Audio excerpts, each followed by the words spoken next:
அப்போஸ்தலர் நடவடிக்கைகள் புத்தகம் 1ஆம் அதிகாரம் 4, 5 வசனங்களை படிக்கலாம். அப்போஸ்தலர் நடவடிக்கைகள் புத்தகம் 1ஆம் அதிகாரம் 4, 5 வசனங்களை படிக்கலாம். அன்றியும் அவர் அவர்களுடனே கூடி வந்திருக்கும் போது அவர்களை நோக்கி, யோவான் ஜலத்தினாலே ஞானஸ்நானம் கொடுத்தான்.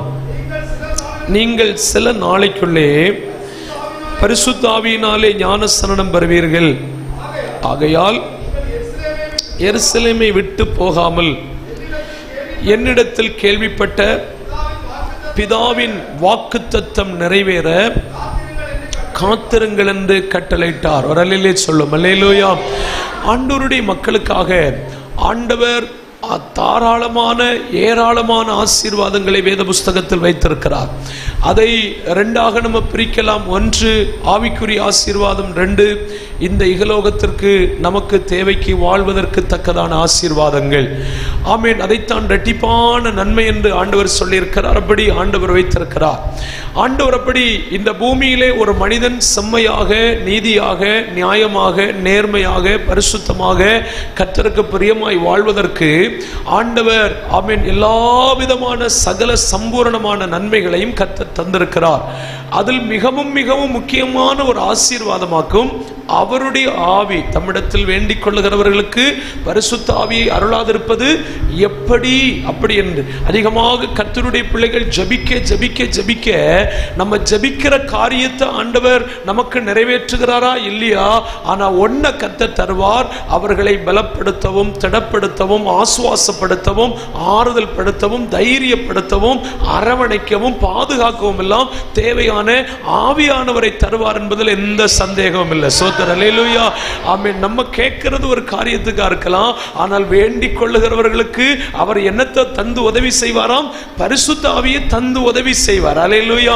என்ன நம்முடைய கஷ்டங்களையும், நஷ்டங்களையும், கண்ணீர்களையும், கவலைகளையும், உபத்திரவங்களையும், வருத்தங்களையும், பாடுகளையும், சங்கடங்களையும், மனபாரங்களையும், சரீர கஷ்டத்தை எல்லாம் ஆற்றி தேற்றி அரவணைக்க ஒருவரால் முடியும்னா அது மனுஷனால முடியாது, அது ஆவியானவரால் மட்டும்தான் முடியும். Praise the lord. Hallelujah. Amen. அதனால தான் ஆண்டவராகிய இயேசு கிறிஸ்து இந்த பூமியில தன்னுடைய ஊழியத்தை முடித்து போகின்ற கடைசியாய் பேசின ஒரு வார்த்தை தான். என்ன வார்த்தை அப்படின்னா, நீங்க இதை விளக்கமா படிக்கணும்னா லூக்கா 24:49 இருந்து வீட்டில் போய் படிச்சா போதும். ஆமென். லூக்கா 24:49 கீழே ஆண்டவர் சொன்னார், என் பிதா வாக்குத்தத்தம் பண்ணினதை நான் உங்களுக்கு அனுப்ப போகிறேன்.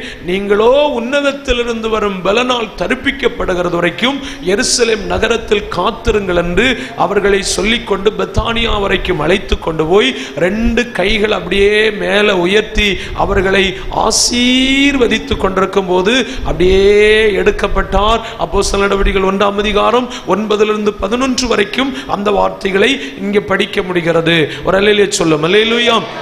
அப்ப கடைசியாக இயேசு கிறிஸ்து இந்த பூமியிலிருந்து எடுக்கப்படும் போது ஆண்டவர் சொன்ன ஒரு வார்த்தை என்ன அப்படி என்று சொன்னால், நீங்க ஞானஸ்நானம் பெற்றிருக்கிறீங்க, எனக்கு முன்பாக கர்த்தருக்கு வழியை ஆயத்தமாக்க வந்திருக்கிறதான ஸ்நாபக யோவான் என்று சொல்லப்பட்டிருக்கிற தேவ பக்தன், அவன் அநேகரை தண்ணிக்குள் முக்கி ஞானஸ்நானம் கொடுத்தான்.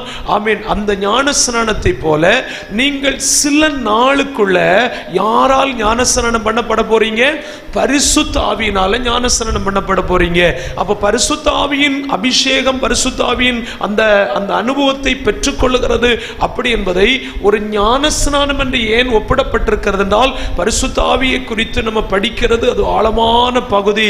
பரிசுத்த ஆவியின் அபிஷேகம் ஒரு தனிப்பிரிவு, பரிசுத்த ஆவியின் பலன் ஒரு தனிப்பிரிவு, பரிசுத்த ஆவியின் நிறைவு ஒரு தனிப்பிரிவு, பரிசுத்த ஆவியின் வரங்கள் தனிப்பிரிவு, பரிசுத்த ஆவியினுடைய ஆமென் கனிகள் தனி பிரிவு. இதை மொத்தத்தில் உள்ளடக்கி அதற்கு கொடுக்கப்படுகிற ஒரு பேர் தான் ஞானஸ்நானம் அப்படின்னு சொல்லப்பட்டிருக்கிறது. அல்லேலூயா சொல்லும். அல்லேலூயா. அப்போ அப்போஸ்தலர்களை பார்த்து ஆண்டவர் இன்றைக்கு சொன்னார், கூடி வந்திருந்த ஜனங்கள் ஒரே நேரத்தில் கர்த்தர் 500க்கும் அதிகமானவர்கள் தரிசனமானதாக பவுல் எடுத்து எழுதி வைத்திருக்கிறார். அப்போ இதுல 120 பேர் ஆமீன் தெரிந்து கொள்ளப்பட்டவர் அல்லது அந்த கட்டளைக்கு கீழ்ப்படிந்தவர்களாக ஆமீன் சில நாளைக்குள்ளே இந்த ஞானஸ்நானம் உங்களுக்கு கிடைக்கும் அப்படி என்று சொல்லப்பட்ட வார்த்தைக்காக ஆண்டவருடைய சமூகத்தில் சிலர் காத்திருக்க தொடங்கினார்கள். ஒரு அல்லேலூயா சொல்லும். அல்லேலூயா. மகிழ்ச்சியோட ஒரு அல்லேலூயா சொல்லும். அல்லேலூயா. அப்ப கர்த்தருடைய பிள்ளைகளே, ஆண்டவர் நமக்கு ஆமென் உன்னதங்களில் உள்ள ஆவிக்குரிய அநேக என்ன வைத்திருக்கிறார்? ஆசீர்வாதத்தை வைத்திருக்கிறார் அப்படி என்று ஆசீர்வதித்திருக்கிறார் அப்படி என்று சொல்லப்பட்டிருக்கிறது. ஆவிக்குரிய ஆசீர்வாதத்தில் மேன்மையான ஒரு ஆசீர்வாதம் தான் கர்த்தருடைய பிள்ளைகளுக்கு அவருடைய ஆவியை நமக்கு தந்திருக்கிறார். அந்த அபிஷேகத்தை, அந்த வல்லமை, அந்த பலனை, அந்த கிருபைகளை எல்லாம் நம்ம சுதந்தரிக்கணும். இதற்காக நான் என்ன செய்ய வேண்டும் அப்படி என்று கேட்டால், ஆண்டவர் ஒரு காரியத்தை நமக்கு வலியுறுத்தி சொன்னார். இதை நீங்கள் பெறுவதற்காக எருசலேமை விட்டு நீங்க என்ன செய்யாதீங்க, எங்கேயும் போக வேண்டாம். இந்த பரிசுத்த ஆவியை பெறணும்னா நீங்க எங்க போனாலும் பரிசுத்த ஆவியை என்ன செய்ய முடியாது? பெற்றுக்கொள்ள முடியாது. அப்ப பரிசுத்த ஆவியை பெறுவதற்கு எருசலேம் நகரத்தில் என்ன செய்யுங்கள்? காத்திருங்கள் என்று சொல்லி அவர்களுக்கு என்ன இட்டார்? கட்டளையும் இட்டார். அப்போ பரிசுத்த ஆவி அப்படிங்கிறதை ஒரு ஞானஸ்நானத்துக்கு ஒப்பிடப்பட்டிருக்கிறது. அதாவது எப்படி நம்மளை ஜலத்துக்குள்ளால முக்கும் போது நம்ம முழுசா சரீரமாய் தண்ணிக்குள்ள போகிறோமோ, அதே மாதிரி நம்முடைய ஒரு பரிசுத்த வாழ்வுக்காக, இந்த ஆவிக்குரிய ஆசீர்வாதத்துக்காக கொஞ்சம் கொஞ்சம் அனுபவத்தை பெறுகிறதல்ல. ஞானஸ்நானம் அப்படின்னு சொல்றது போல முழுசா ஆவியானவர்களுக்குள்ள மூழ்கடிக்கப்பட்டாதான் அந்த பரிசுத்த ஆவியின் பூரணத்துவத்தை நம்ம அனுபவிக்க முடியும். அல்லேலூயா சொல்லும். அல்லேலூயா. அப்போ கொஞ்சம் கொஞ்சம் அறகுறையா நம்ம பெற்று வைக்க கூடாது. பரிசுத்த ஆவியை சம்பூரணமாய் பெறணும். ஏன்னா பரிசுத்த ஆவியை நமக்கு தந்திருக்கும் போது ஆண்டவர் எப்படி தந்திருக்கிறாராம்? தீத்துனுடைய நிருப புஸ்தகம் அதுல நீங்க படிச்சீங்கன்னா பரிசுத்த ஆவி எப்படி தந்திருக்கிறாராம்? 3ஆம் அதிகாரம் 7வது வசனத்தை படித்து பாருங்கள். அவர் நமது இரட்சகராகிய இயேசு கிறிஸ்து மூலமாய் அந்த பரிசுத்த ஆவியை நம்மேல் சம்பூரணமாய் பொழிந்தருளினார். பாருங்கள், பரிசுத்த ஆவியானவரை ஆண்டவருடைய பிள்ளைகளுக்கு தரும்போது கிறிஸ்து இயேசு மூலமாய், அவருடைய ஆவியை இயேசு கிறிஸ்து மூலமாய் நமக்கு தரும்போது எப்படி தந்திருக்கிறாராம்? சம்பூரணமாய் தந்திருக்கிறார். சொல்லுங்க பாப்பா, எப்படி தந்திருக்கிறாராம்? சம்பூரணமாய் தந்திருக்கிறார். அதாவது பூரணத்துக்கும் அடுத்த படிக்கு பேராக என்னது?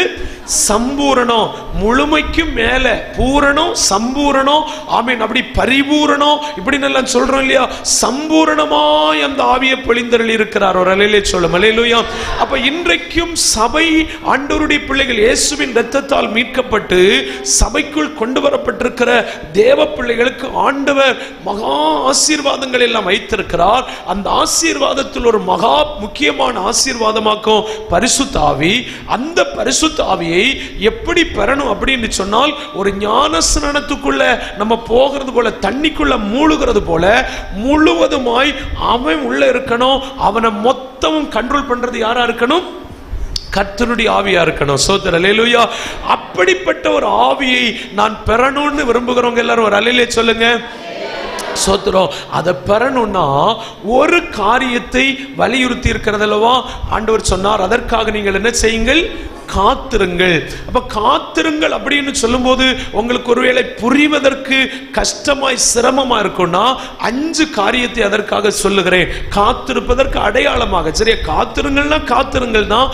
நேரம், காலம், சமயம் பாராதபடிக்கு தேவ பாதத்தில் அமர்ந்து இந்த கர்த்தருடைய ஆவியினால் நிரப்பப்படுவதற்காக நேரங்களை செலவிடுவதுதான் அதனுடைய நோக்கம். ஆயினும் ஆண்டவருடைய பிள்ளைகள் புரிந்து கொள்வதற்காக 5 காரியத்தை சொல்லித் தருகிறேன். ஒன்று, காத்திருத்தல். அப்படி என்பதற்கு என்ன விளக்கம் அப்படி என்று சொன்னால், அப்போஸ்தலர் நடபடிகள் 1ஆம் அதிகாரம் 14வது வசனத்தை படிங்க. அங்கே இவர்கள் எல்லாரும் ஸ்திரீகளோடும் இயேசுவின் தாயாகிய மரியாளோடும் அவருடைய சகோதரரோடும் கூட ஒருமனப்பட்டு ஜெபத்திலும் வேண்டுதலும் என்ன செய்தார்கள்? தரித்திருந்தார்கள். ஜெபத்திலும் வேண்டுதலும் என்ன செய்தார்கள்? 3 காரியம் நம்ம அதுல படிக்கிறோம். காத்திருக்கிற அடையாளத்துக்கு ஒன்று, கர்த்தருடைய பிள்ளைகள் கூடி வரும்போது எல்லாருக்கும் ஏகத்துவம் இருக்கணும். என்ன இருக்கணும்? ஏகத்துவம் இருக்கணும். அதாவது ஆதி சபையில ஒரு விசேஷமான செய்தியாக நம்ம படிக்கிறோம் அப்படின்னா, ஆதி சபையினுடைய ஒரு வெற்றி, ஆதி சபையினுடைய ஒரு வளர்ச்சி, ஆதி சபையினுடைய ஒரு ரிவைவல், எழுப்புதல், இதுக்கெல்லாம் பின்னணியத்துல ஒரு முக்கியமான ஒரு சம்பவத்தை குறித்து படிப்போம்னா, அந்த சம்பவம் என்ன தெரியுமா? ஒருமனமாக்கும். சொல்லு பாப்பா, என்னது? ஒருமனம். உங்க குடும்ப ஆசீர்வாதத்துக்கு பின்னணி என்னதுதான்? ஒரு மனம்தான். உங்க ஊழியத்தின் ஆசீர்வாதம் என்னதுதான்? ஒரு மனம்தான். எங்க ஆண்டவருடைய மக்கள் எல்லாம் ஒன்றுபட்டு நிற்கிறார்களோ அங்க யாரும் ஒருவரையும் வீழ்த்தவே முடியாது. பிரைஸ் தி லார்ட், ஹல்லேலூயா. அதாக்கும் அந்த ரகசியம்.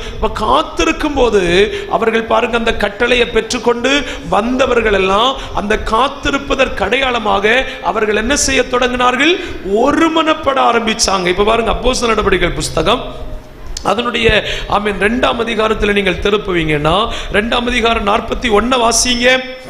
அவனுடைய வார்த்தையை சந்தோஷமாய் ஏற்றுக்கொண்டவர்கள், பேதுருவினுடைய வார்த்தையை சந்தோஷமாய் ஏற்றுக்கொண்டவர்கள் ஞானஸ்நானம் பெற்றார்கள். அன்றைய தினம் ஏறக்குறைய 3000 பேர் சேர்த்துக் கொள்ளப்பட்டாங்க. சொல்லுவா, எத்தனை பேர் சேர்த்துக் கொள்ளப்பட்டாங்க?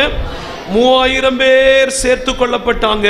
ஆமீன். அடுத்த அத்தியாயத்தில் ஆமீன் வரும்போது 4ஆம் அதிகாரத்தை படிங்க. 4ஆம் அதிகாரம் 4வது வசனத்தை படிங்க. வசனத்தை கேட்டவர்கள் அநேகர் விசுவாசித்தார்கள். அவர்களின் தொகை எத்தனையா இருந்தது? அங்கே எத்தனை படிச்சோம்? 3000 இருந்துச்சு. இப்போ ஆமீன் வசனத்தை கேட்டு விசுவாசிகளாய் மாறினவங்க தொகை எத்தனை ஆயிருக்கு? 5000 ஆயிருக்கு. அதே 4ஆம் அதிகாரம் 32வது வசனத்தை படிங்க. விசுவாசிகளாகிய திரளான கூட்டம். இப்ப இங்க எவ்வளவு கூட்டம் ஆச்சு? திரளான கூட்டம். ஃபர்ஸ்ட் எவ்வளவு இருந்துச்சு? 3000 இருந்துச்சு. அடுத்து எவ்வளவு ஆச்சு? 5000 ஆச்சு. இப்ப இங்க எவ்வளவு ஆச்சு? திரளான கூட்டம் ஆச்சு. ஆனா இந்த திரளான கூட்டத்துக்கு எத்தனை இருதயம் இருந்துச்சு? ஒரே இருதயமும் ஒரே மனம். பாத்தீங்களா? ஆதி சபையினுடைய வெற்றி 3000 5000 திரள் கூட்டம். இப்ப திரள் கூட்டமா இருந்தவங்களுக்கெல்லாம் இருதயம் எத்தனை இருதயம்? நம்ம வீட்டுல 4 பேர் உண்டுன்னா எத்தனை இருதயம் இருக்கும்? 4 இல்ல, நான் சொல்லுவேன் 8ன்னு. அல்லேலூயா, சோத்திரம், அல்லேலூயா. ஒரு ஆள் ஒன்ன சொல்லும் போது நம்ம எத்தனை பேசுவோம்? குறைஞ்சது 2 ஆகிலும் பேசுவோம். அல்லேலூயா, ஆமீன். அப்போ 2 வச்சு பார்த்தா எத்தனை இருதயம் ஆகும்? அப்போ அங்க திரளான கூட்டத்துக்கெல்லாம் மனசு எத்தனை மனசு? ஒரு மனசு. நம்ம 50 பேர் இருக்கிறோம். இப்ப 50 பேரையும் ஆமீன் இப்போ ஆமீன் டெஸ்ட் பண்ணி பார்த்தோம்னு சொன்னா எத்தனை மனசு இருக்கும்? நிறைய பேர் வீட்டுல இருப்பாங்க, ஆளு மட்டும்தான் அரை மனசு இங்க, முழு மனசு அங்க, இப்படி அலைந்து தெரியும். பிரைஸ் தி லார்ட், ஹல்லேலூயா, ஆமீன். சந்தோஷமா ஒரு அல்லேலூயா சொல்லும். ஹல்லேலூயா. அப்ப காத்திருத்தல்ல நிறைய பேர் ஆசீர்வாதம் அடையாமல் போகிறதுக்கு காரணம் என்னன்னா, அவங்க உடம்பு மட்டும்தான் இங்க இருக்கும், மனம் எங்கேயோ இருக்கும். இருமனம் உள்ளவன் தன் வழிகளில் எல்லா வழிகளிலும். நீங்க ஜெபிச்சு ஆசீர்வாதத்தை பெறணும்னு தீர்மானிச்சு உட்கார்ந்தீங்கன்னா உங்க சரீரம் அல்ல, உங்க சரீரத்துக்குள் இருக்கிற மனசு எங்க இருக்கும்? அல்லேலூயா, சந்தோஷமா ஒரு அல்லேலூயா சொல்லுங்க. அல்லேலூயா. மனசு யாரோடு கூட உறவாடி கொண்டிருக்கணும்? மனசு இங்கே இருந்து வண்டி ஏறி மேய்க்கா மண்டபத்துக்கு போய் ஆமீன் அதுல இருந்து ஆமீன் திருவட்டார் போகணுமா அழகிய மண்டபம் போகணுமான்னு கன்ஃபியூஸ் ஆயிட்டு கிடக்க கூடாது. நம்ம இருக்கிறது எங்க தான் இருப்போம்? இங்கே சர்ச்சில் தான் இருப்போம். நம்ம எங்க போய் நிப்போம்? இப்போ எல்லாரும் திரும்ப வந்துட்டீங்க இல்லை? இப்போ எல்லாரும் இங்க வந்துட்டீங்க இல்லை? இப்போ மனசெல்லாம் வந்துச்சுல்ல? ஒரு மனசு ஆயிருச்சா? ஒரு அல்லேலூயா சொல்லுங்க. அல்லேலூயா. அப்ப பாருங்கள், காத்திருக்கும் போது, ஜபத்தில் தரித்திருக்கும் போது ஆமீன் கர்த்தருடைய பிள்ளைகளுடைய மனசு ரொம்ப முக்கியம். மட்டுமல்ல, 5 பேர் ஒரு காரியத்துக்காக ஜபிக்க வந்திருக்கிறோம், 10 பேர் ஒரு காரியத்துக்காக கூடி வந்திருக்கிறோம்னா எல்லாருக்கும் ஏக இருதயமும் ஏக சிந்தையும் உருவாக்கப்படணும். அதற்காக எல்லாரும் கைகளை உயர்த்தி இயேசுவை ஸ்தோத்திரம் பண்ணுங்க. சோத்திரம், நல்ல சத்தமா சோத்திரம் பண்ணுங்க. சோத்திரம், சோத்திரம், சோத்திரம், சோத்திரம், சோத்திரம், அல்லேலூயா. அப்ப பாருங்கள், காத்திருத்தல்ல 1வது நிலை அப்படி என்று சொல்லுகிறது ஒரு மனம். சொல்லுவா என்னது? ஒரு மனம். 2வது நிலை ஜபம். 2வது நிலை என்னது? ஜபம். ஜபம் அப்படி என்று சொல்லுகிறதற்குள்ள அடங்குனதுதான் ஆமீன். எல்லாமே துதி, ஸ்தோத்திரம், விண்ணப்பம், வேண்டுதல், இதெல்லாமே அதற்குள்ள அடங்குனதுதான் ஜபத்துக்குள்ள. ஜபம் அப்படி என்று சொல்லுகிற ஒன்றுக்குள்ளால ஆமீன். அதாவது நம்முடைய எந்த காரியத்துக்காக தேவ பாதத்தில் இருக்கிறோமோ அதை தேவனுக்கு தெரியப்படுத்துவதற்கு பெயர் தான் என்னது? ஜபம். என்ன நோக்கத்துக்காக நீங்க வந்திருக்கிறீங்க? சுகத்துக்கு வந்திருக்கிறீங்களா? ஆரோக்கியத்துக்கு வந்திருக்கிறீங்களா? கடன் பிரச்சனைக்கு வந்திருக்கிறீங்களா? விடுதலைக்கு வந்திருக்கீங்க? எல்லாத்தையும் போட்டு அவியல் பருவத்தில் குழப்பிடக்கூடாது. ஆமீன். என்னன்னா, இன்றைக்கு நான் என்ன காரியம், அதாவது தாவீது சொல்லும்போது சொல்லுவார், கர்த்தரிடத்தில் ஒன்றை நான் கேட்டேன், அதையே நாடுவேன். பாத்தீங்களா, ஒரே நோக்கமா இருக்கணும். அதுக்கு பிறகு ஜபம், ஸ்தோத்திரம். அதாவது இவங்களுடைய ஜபம் என்னன்னா, காத்திருங்கள் என்று கட்டளையிட்டார், ஆவியை தருவேன் என்று சொன்னார். அந்த பரிசுத்த ஆவியை எங்களுக்கு தாங்கப்பா அப்படி என்று சொல்லி அதே காரியத்துக்காக என்ன செய்தார்கள்? ஜபித்தார்கள். அப்ப நீங்க எப்ப ஜபம் பண்ணினாலும், குடும்ப ஜபம் பண்ணினால் உங்க நோக்கம் சரியா இருக்கணும். ஆமீன். அதாவது ஒரு தனி ஜபம் பண்ணினால் அதற்கு நோக்கம் ஆமீன் சரியா இருக்கணும். சபையில கூடி வந்து ஜபித்தா அதனுடைய நோக்கம் சரியா இருக்கணும். அதுக்கு பிறகு ஜபம். எந்த நோக்கத்திற்காய் நீங்கள் வந்திருக்கிறீர்களோ அந்த நோக்கத்தை யாருக்கு தெரியப்படுத்தணும்? தேவனுக்கு தெரியப்படுத்தணும். அதுக்கு பேரு ஜபம். இப்போ தலைவலியா நீங்க டாக்டரை பார்க்க போறீங்க, போகண்டா யாரும், உதாரணத்துக்கு சொல்றேன், டாக்டரை பார்க்க போறீங்க, அங்க போய் நின்று வயறு வலின்னு சொன்னா ஆமீன் தலைவலி என்ன செய்யாது? குணமாகாது. ஏன்னா நோக்கம் என்ன செய்துட்டு தவறிற்று. இப்ப மனுஷன் எதனால் பாவியாய் மாறுகிறான்? தீய நோக்கம் தவறும் போதெல்லாம் பாவம் செய்து விடுகிறான். நீதிமொழிகள் புஸ்தகம் 29ஆம் அதிகாரம் அதனுடைய 24ஆம் அதிகாரம் 9வது வசனத்தில் படிக்கும் போது கர்த்தருடைய வார்த்தை சொல்லுகிறது. நீதிமொழிகள் 24:9 வாசித்து பாருங்கள். தீய நோக்கம் பாவம். பாத்தீங்களா, நோக்கம் தவறுவதெல்லாம் பாவம். கர்த்தரிடத்தில் ஒன்றை கேட்டேன், அதையே நாடுவேன்.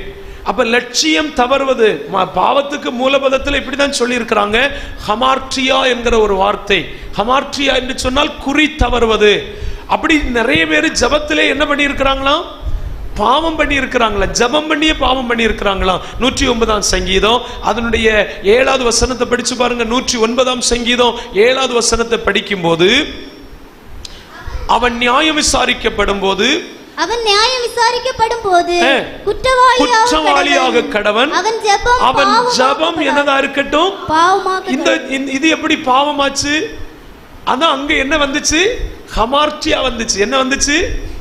ஹமார்ட்டியா, தீய நோக்கம் வந்துச்சு.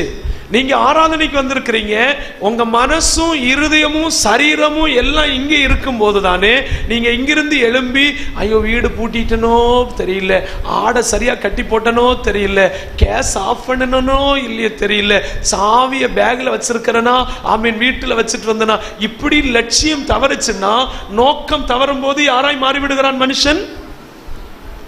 சந்தோஷமா சொல்லுங்களேன். தீய நோக்கம் பாவமாம். அல்லேலூயா. ஆராதனைக்கு வந்திருக்கிறதுக்கு ஆமீன் குறிப்பிட்ட நேரம் அங்க வந்திருக்கிறோம், அதை மட்டுமே நினைத்து கொண்டிருக்கணும். சிந்தைகளை சிதறடிக்க விடவே கூடாது, மனசை பறக்க விடவே கூடாது. தீய நோக்கம் என்னதாய் மாறிவிடுகிறது? பாவமாய் மாறிவிடுகிறது. அப்ப நீங்க எந்த காரியத்துக்காக ஜபிக்கணும்னு ஆண்டவருடைய சமூகத்தில் ஏவப்படுகிறீர்களோ அதே காரியத்துக்காக தேவனை நோக்கி விண்ணப்பம் செய்யுங்கள். விண்ணப்பம் செய்கிறதற்கு பேர் தான் ஆமென் ஜபம். Praise the lord. அல்லேலூயா. அப்ப காத்திருங்கள் அப்படி என்று சொல்லும்போது ஒரு மனம் வேண்டும், அதற்குள் ஜபம் வேண்டும்.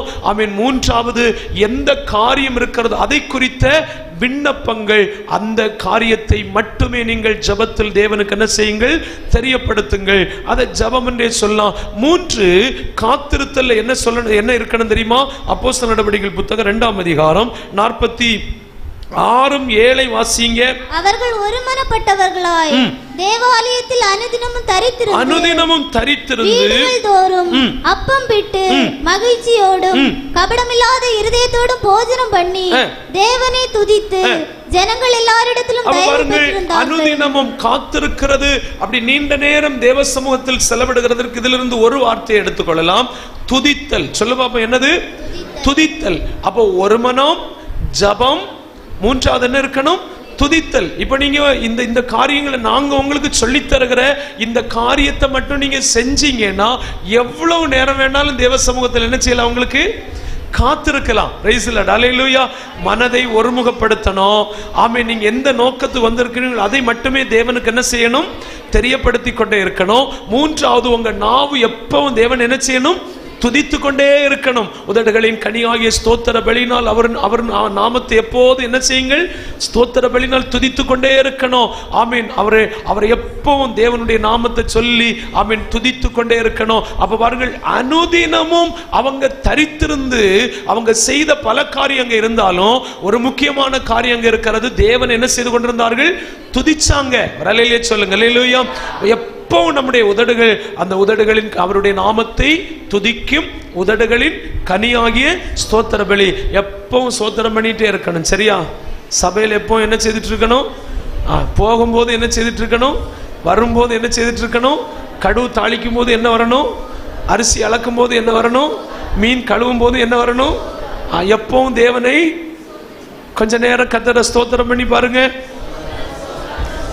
நல்ல சத்தமா, நல்ல விடுதலையோடு ஸ்தோத்திரம் ஸ்தோத்திரம் ஸ்தோத்திரம் ஸ்தோத்திரம் ஸ்தோத்திரம் ஸ்தோத்திரம் ஸ்தோத்திரம் ஸ்தோத்திரம் ஸ்தோத்திரம் கர்த்தருக்கு ஸ்தோத்திரம் கர்த்தருக்கு ஸ்தோத்திரம் கர்த்தருக்கு ஸ்தோத்திரம் கர்த்தருக்கு ஸ்தோத்திரம் கர்த்தருக்கு ஸ்தோத்திரம் கர்த்தருக்கு ஸ்தோத்திரம் கர்த்தருக்கு ஸ்தோத்திரம். praise the lord praise the lord praise the lord praise the lord praise the lord praise the lord.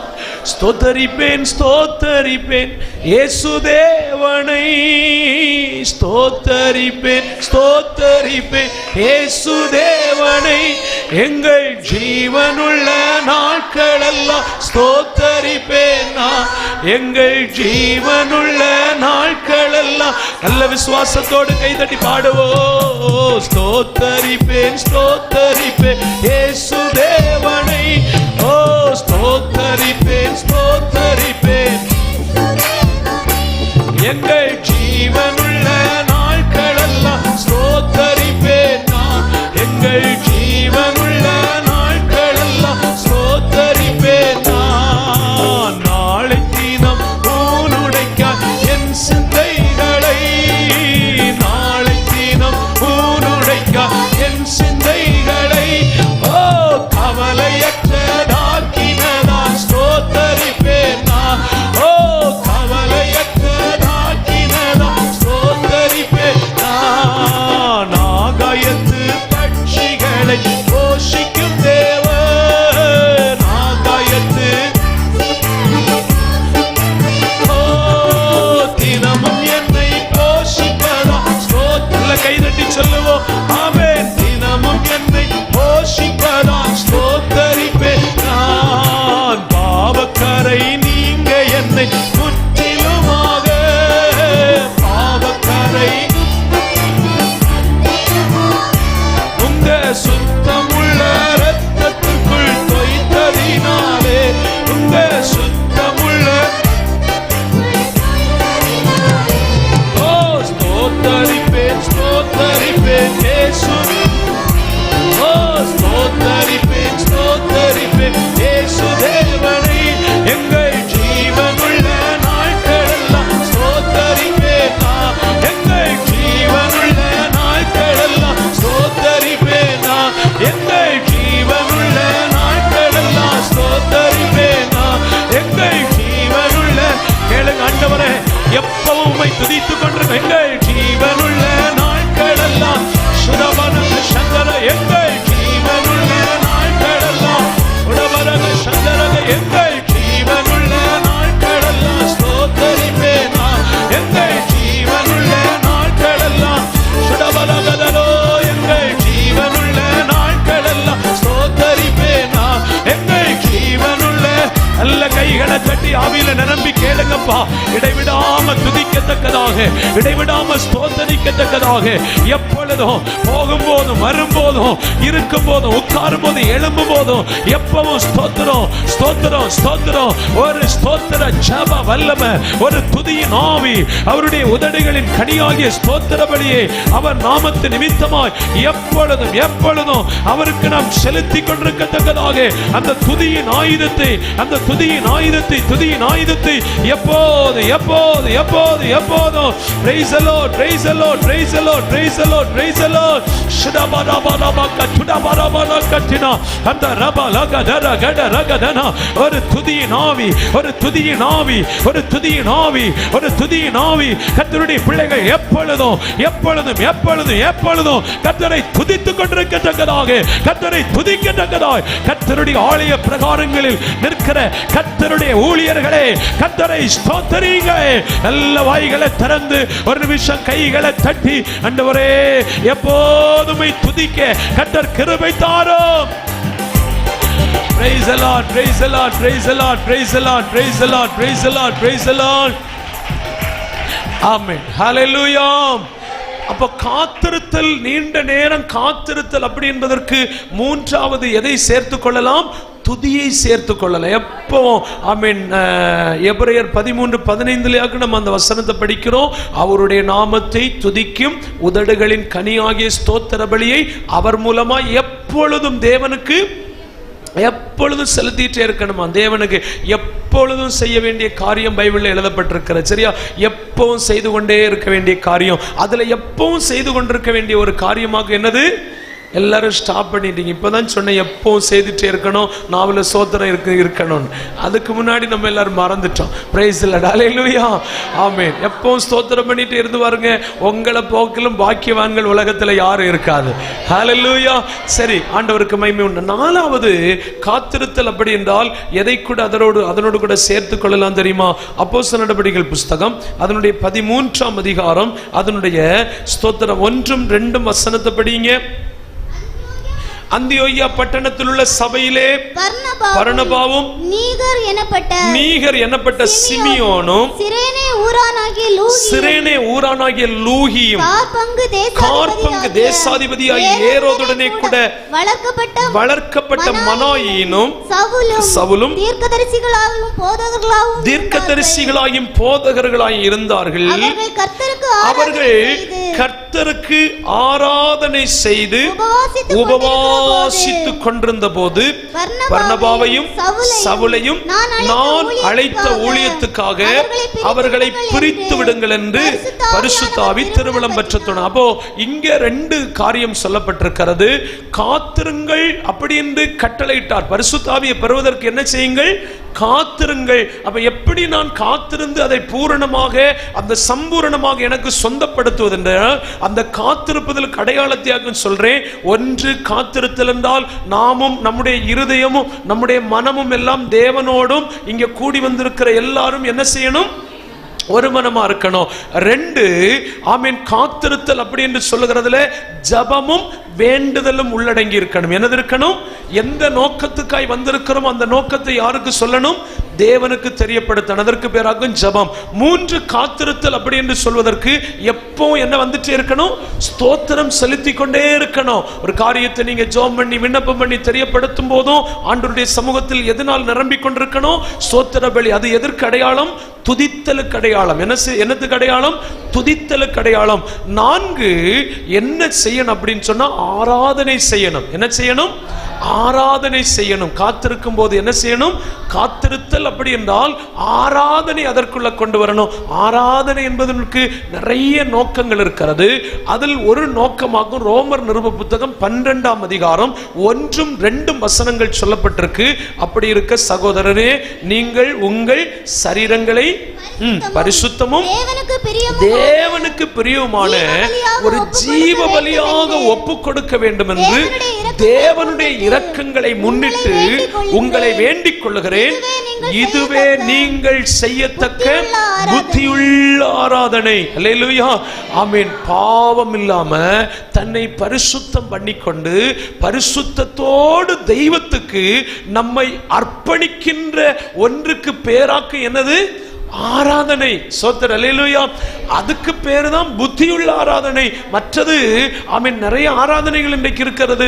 எப்படி வேணாலும் வாழ்ந்து, எப்படி வேணாலும் பேசி, எப்படி வேணாலும் யோசித்து, எப்படி வேணாலும் நடந்து, எப்படி வேணாலும் சிந்தித்து கொண்டு ஹல்லேலூயா, glory to Jesus, praise the Lord இப்படி எல்லாம் சொல்றதுக்கு ஆராதனையாய் பரலோகம் என்ன செய்யாது? நீங்கள் உங்கள் சரீரங்களை பரிசுத்தமும், பரிசுத்தம் இல்லாதவனுக்கு தேவனுக்கு பிரியமான ஆராதனை செய்ய முடியாது. பரிசுத்தமும் தேவனுக்கு பிரியமான ஆராதனை செய்யும்படி உங்களை ஒரு ஜீவ பலியா என்ன செய்யுங்கள்? அர்ப்பணியுங்கள், ஒப்புக்கொடுங்கள். அப்ப பாருங்கள், ஆமீன், அதற்கு பேர் தான் என்னது? புத்தியுள்ள ஆராதனை. அப்ப ஆராதனையில பரிசுத்த ஆவியானவர் பாருங்க, அதாவது அந்த அந்தியோக்கிய சபையில 5 பேர் தான் ஆராதிச்சிருக்காங்க. எத்தனை பேர் ஆராதிச்சிருக்காங்க? 5 பேர். ஆனா இன்னைக்கு 5000 பேர் ஆராதிக்கிற இடத்துல கூட, 10,000 பேர் ஆராதிக்கிற இடத்துல கூட கர்த்தருடைய ஆவி என்ன செய்யல? திருவிழம் பெற்ற வரல. ஏன்னா ஆராதனையில என்ன இல்லை? பரிசுத்தம் கிடையாது.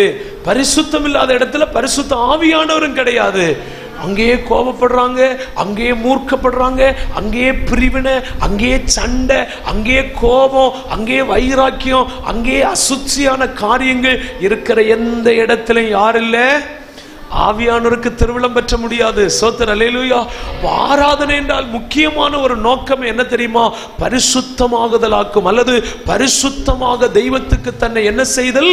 அர்ப்பணம் செய்தல். இந்த உலக பிரகாரமான யாதொரு வேஷத்தையும் நம்ம தரித்து கொண்டு ஆராதித்தால் அந்த ஆராதனையில் தெய்வத்துக்கு வர முடியாது. அதனாலே அடுத்த வசனம் சொல்லப்பட்டு, நீங்கள் இந்த பிரபஞ்சத்திற்கு ஒத்த வேஷம் தெரியாமல் தேவனுடைய நன்மையும் பிரியமும் பரிபூரணமான சித்தம் இன்னதென்று அறிந்து பகுத்தறியத்தக்கதாய் உங்கள் மனம் புதிதாகிறதுனால் என்ன ஆகுங்கள்?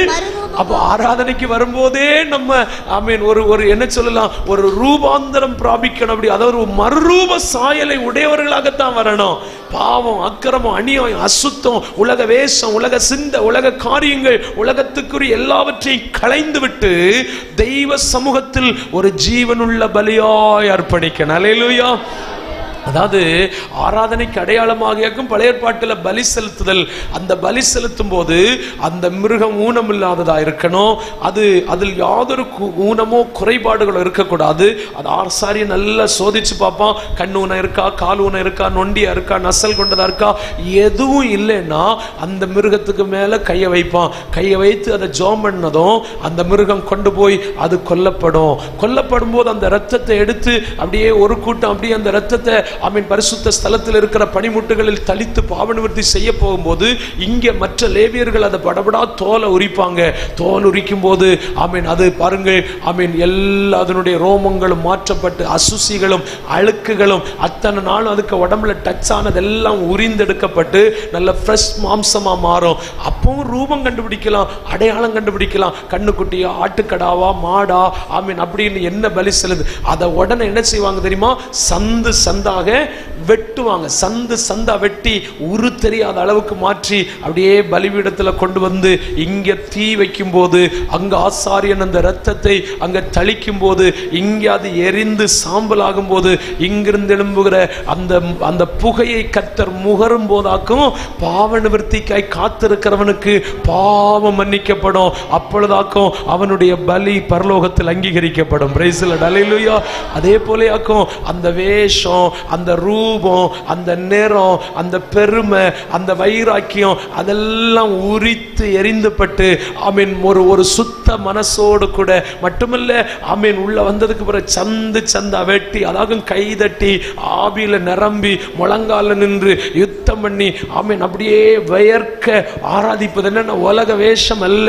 நான் மனப்பூர்வமாய் கர்த்தரை ஆராதிக்க வந்திருக்கிறேன். அல்லேலூயா. காத்திருத்தல் ஆராதனை வேண்டும். பிரைஸ் தி லார்ட், அல்லேலூயா. ஆராதித்தார்கள். அடுத்து அஞ்சாவது என்ன இருந்தது தெரியுமா? உபவாசம் இருந்துச்சு. என்ன இருந்துச்சு? அஞ்சாவது உபவாசம். அப்ப காத்திருத்தல முடிந்த வரைக்கும் கர்த்தருடைய பிள்ளைகளுக்கு இன்னைக்கு நமக்கு தானே எல்லா பிரச்சனையும், சுகரும் பிரஷரும் காரும் பங்களாவும் எல்லா டீ ஸ்டாலும் கொலாஸ்டாலும் எல்லாம் எங்க தான் கிடக்குது? நமக்கு உடம்புல தான். அதனால யாருக்கும் இப்ப என்ன செய்ய முடியல? இருந்தா பலன் இருந்தா என்ன செய்யுங்க? என்ன செய்யுங்க? உபவாசிங்க. பிரைஸ் தி லார்ட், அல்லேலூயா. குறைந்தபட்சம் உபவாசிங்க. ஒரு அல்லேலூயா சொல்லு, அல்லேலூயா. அப்போ இந்த 5 காரியமும் உள்ளடக்கப்பட்டதுக்கு பேராக என்னது? காத்திருத்தல். சொல்லுவா என்னது? காத்திருத்தல். இப்ப நான் உங்களுக்கு சொல்லட்டா, உபவாசத்தோடு, ஆராதனையோடு, துதியோடு, ஜபத்தோடு, ஒரு மனதோடு ஒரு தெய்வ பிள்ளை காத்திருக்கிறான். அல்லேலூயா. அல்லது இந்த 5 காரியங்களையும் தேவ சமூகத்தில் செலவிடுகின்ற நேரத்துக்கு பேராக என்னது? எதுக்கு? என்னதோ எங்களுக்கு தெரியல எதுக்கு காத்திருக்கணும்? பரிசுத்த ஆவியை பெறுவதற்கல்ல, சம்பூரணமாய் பெறுவதற்கு. அல்லேலூயா. விஷயத்தை நீங்க மறக்க கூடாது இல்லையா? அப்ப எதுக்கு காத்திருக்கணும்? சரி, எதற்கு பரிசுத்த ஆவியை பெறணும்? அடுத்தது பரிசுத்த ஆவியை பெறணும்னா காத்திருக்காம கிடைக்கவே கிடைக்காது. அது அவ்வளோ சீக்கிரத்தில் கிடைக்க வேண்டியதில்லை. ஏன்னா குறைந்தபட்சம் இப்போ அப்போஸ்தலர் நடவடிக்கைகளில் வாசிங்க, 1ஆம் அதிகாரம் அதனுடைய 1 மற்றும் 2 வாசிங்க. இயேசுவானவர் தெரிந்து கொண்ட அப்போஸ்தலருக்கு பரிசுத்த ஆவியினாலே கட்டளையிடப்பட்ட பின்பு அவர் எடுத்துக்கொள்ளப்பட்ட நாள் வரைக்கும் செய்யவும் உபதேசிக்கவும் தொடங்கின எல்லாவற்றையும் குறித்து முதலாம் பிரபந்தத்தை உண்டு பண்ணினேன். அவர் பாடுபட்ட பின்பு 40 நாளளவும் அப்போஸ்தலர்களுக்கு தரிசனமாகி தேவனுடைய ராஜ்யத்துக்குரியவைகளை அவர்களுடனே பேசி அநேகம் தெளிவான திருஷ்டாந்தங்களினாலே அவர்களுக்கு தம்மை உயிரோடு இருக்கிறவராக காண்பித்தார். அன்றியும் அவர்களோடு. அப்ப இது எப்படி நம்ம புரிஞ்சுக்கிடுறோம் அப்படின்னு சொன்னா, குறைந்தபட்சம் இயேசு கிறிஸ்து மரித்து அடக்கம் பண்ணப்பட்ட அன்றிலிருந்து எத்தனை நாள் இங்கே தரிசனமா இருக்கிறார்? 40 நாள். எத்தனை நாள் தரிசனமா இருக்கிறார்? 40 நாள். 40வது நாளாக்கும் ஆண்டவர் ஒலிவமலையிலே எடுக்கப்படுகிற நேரத்தில் கவனித்துக் கொள்ளுங்கள். எடுக்கப்படுகிற நேரத்தில் நீங்க எங்கேயும் போகாதீங்க. இங்கிருந்து நேரம் நீங்க எங்க போங்க? எருசலேமில் போங்க. எருசலேமில் போய் என்ன செய்யுங்க?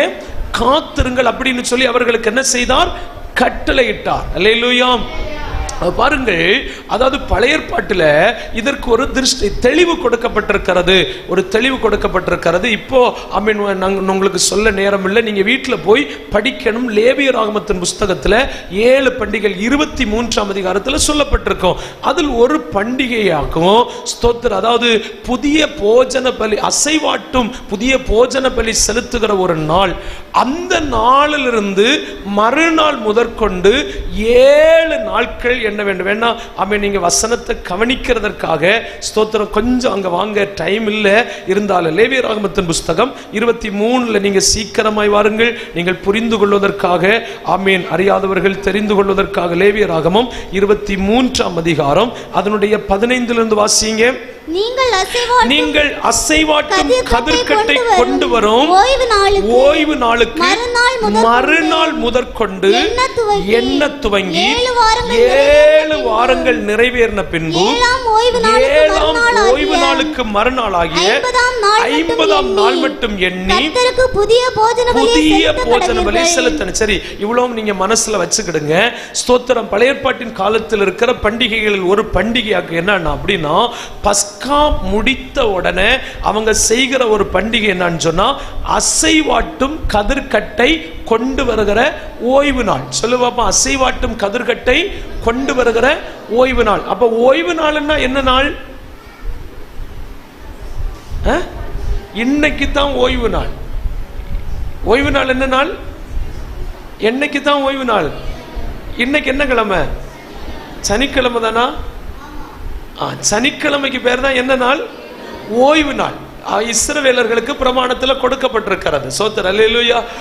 இப்ப ஓய்வு நாள் ஞாயிற்றுக்கிழமை எல்லாம் நம்ம சொல்லணும்னு அவசியம் இல்லை, சொன்னா பாவமும் இல்லை. ஒரு அல்லேலூயா சொல்லுங்க. அல்லேலூயா.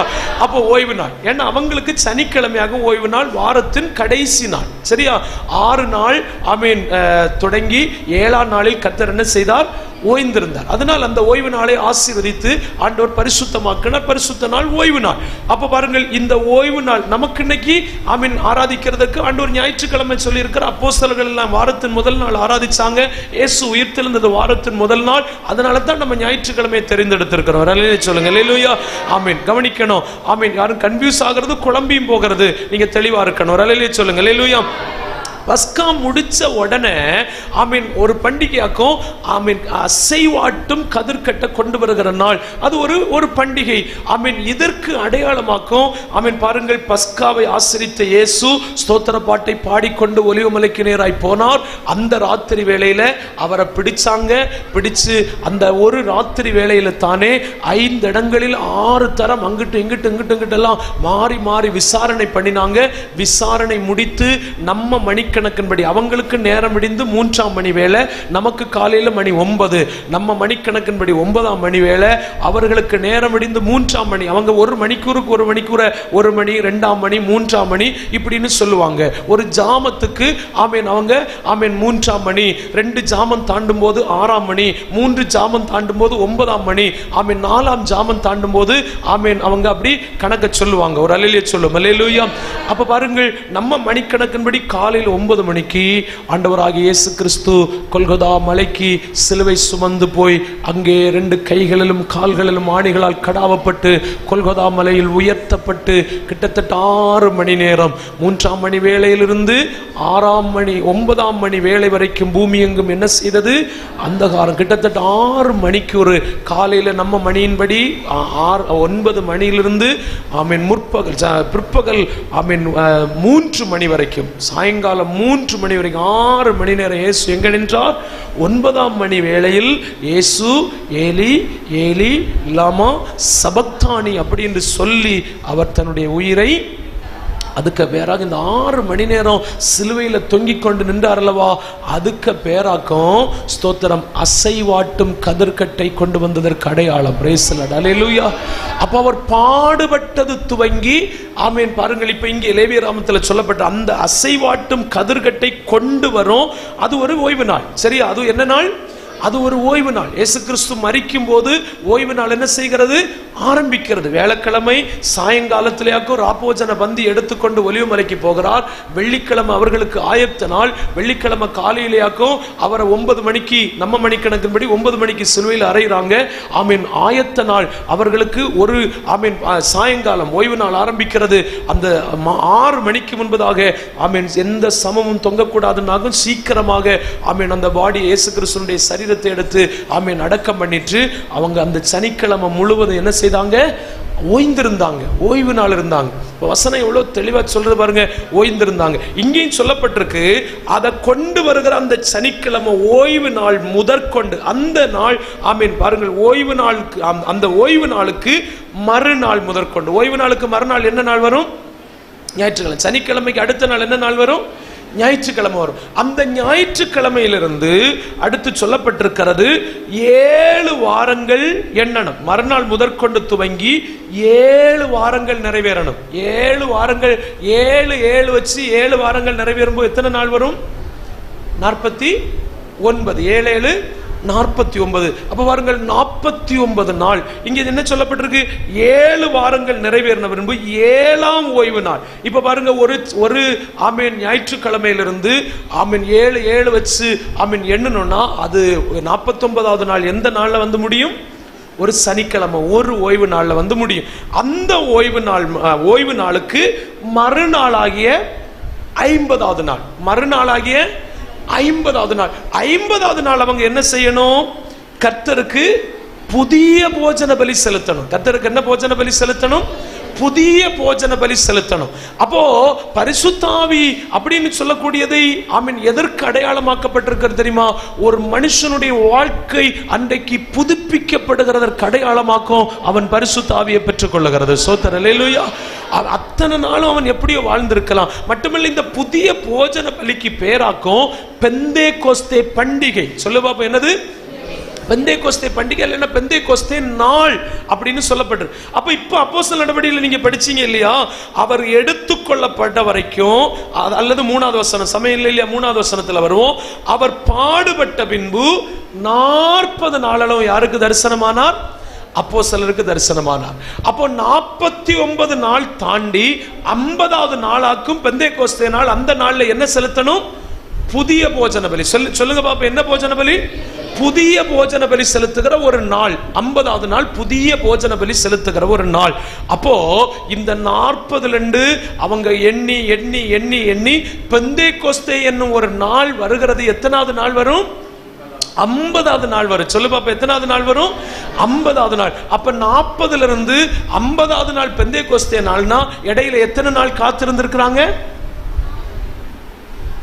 10 நாள். எத்தனை நாள் காத்திருந்திருக்கிறாங்க? 10 நாள் காத்திருந்திருக்கிறாங்க. அப்ப 10 நாள் என்ன செஞ்சாங்க தெரியுமா? ஒருமனப்பட்டு ஜபத்திலும் வேண்டுதலும் துதியிலும் ஆமென் உபவாசத்திலும் ஆராதனையிலும் எத்தனை நாள் காத்திருந்தாங்க? காத்திருக்க தயாரா இருக்கிறீங்களா நீங்க? புதிய மனுஷனா மாறணும்னு விரும்புறவங்க எல்லாம் ஒரு அல்லேலூயா சொல்லுங்க. எல்லாருக்கும் என்ன ஆகணும்னு ஆசை, ஆனா காத்திருக்கிறதுக்கு மட்டும் என்ன இல்லை? வேலை இல்லையா பிரதர்? இன்னைக்கு கூட நாங்க என்ன கஷ்டப்பட்டு லீவ் எடுத்திருக்கிறோம் தெரியுமா? Price the lord, hallelujah. ஆமென். அடுத்த ஃபாஸ்டிங் பிரேயருக்கு வந்தா தெரியும் உங்களை. ஒரு அல்லேலூயா சொல்லுங்க. அல்லேலூயா. சரி போட்டு நம்ம வீணான காரியம் ஒண்ணும் பேசணும். கர்த்தருக்கு ஒரு அல்லேலூயா சொல்லுவோம். அல்லேலூயா. காத்திருங்கள்.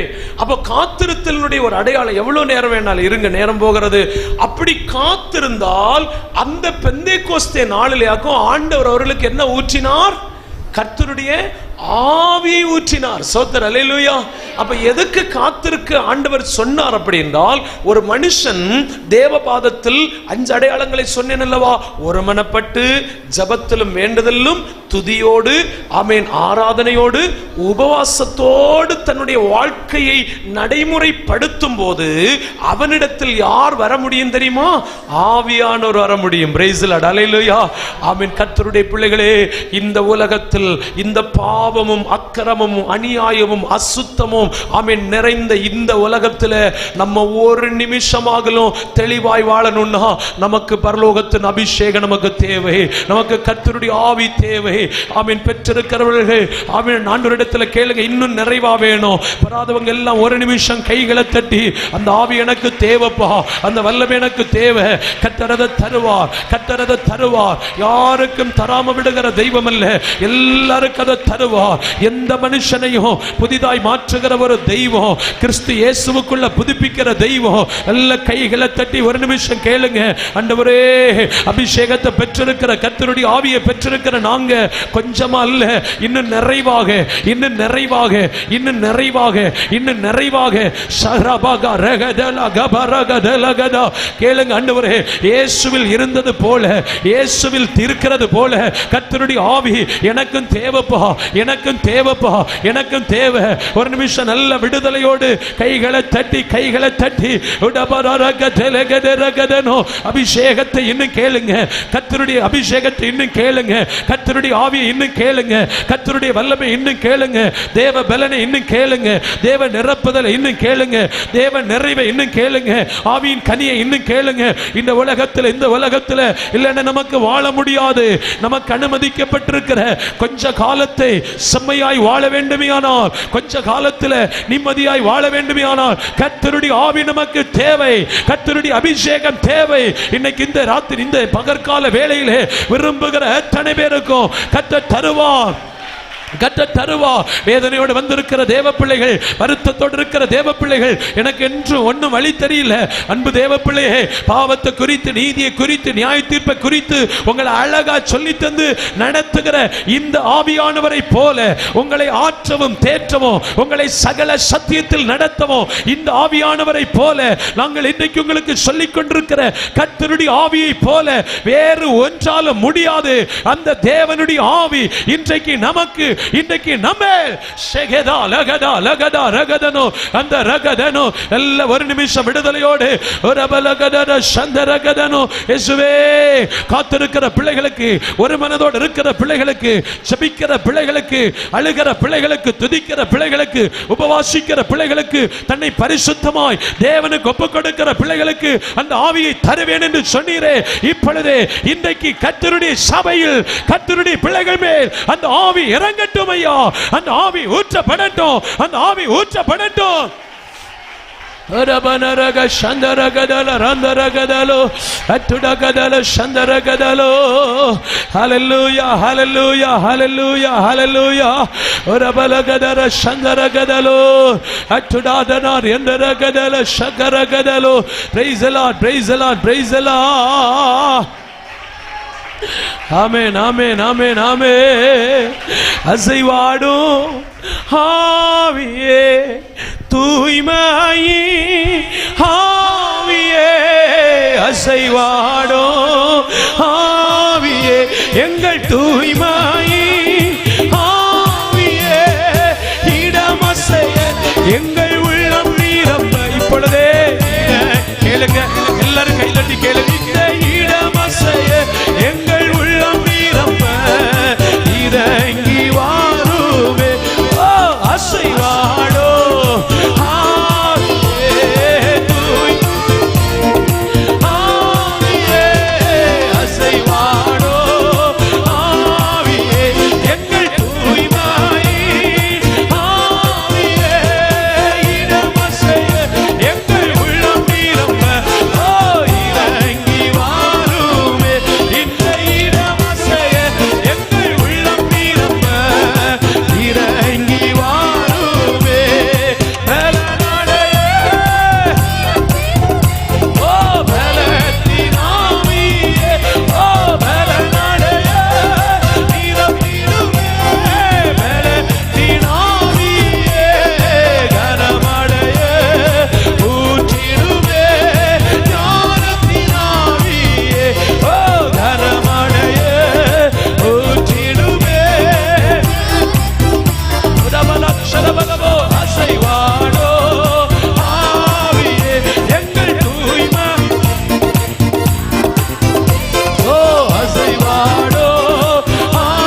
கேளுங்க. எனக்கு தேவைப்பா, எனக்கு தேவை, எனக்கு தேவை, எனக்கு இந்த அபிஷேகம் தேவை, எனக்கு இந்த ஆவி தேவை, எனக்கு இந்த ஞானஸ்நானம் தேவை, இன்னைக்கு இன்னைக்கு இன்னைக்கு தேவை.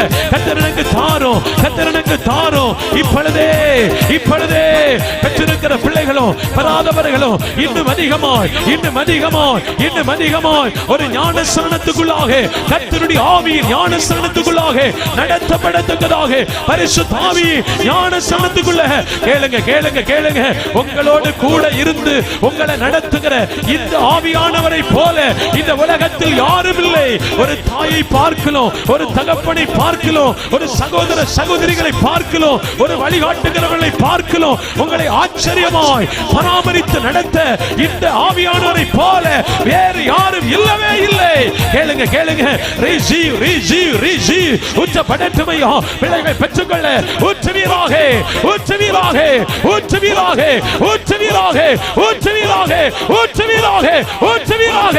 உடபர கட பல கட ரகதரோ கத்த தொடுகிறோம். கர்த்தருடைய வல்லமை அந்த பெந்தெக்கோஸ்தே நாளில் இறங்கினது போல இறங்கினது போல கர்த்தருடைய ஆவி கர்த்தருடைய ஆவி கர்த்தருடைய ஆவி கர்த்தருடைய ஆவி கர்த்தருடைய ஆவி பலமாய் பலமாய் பலமாய் பலமாய்.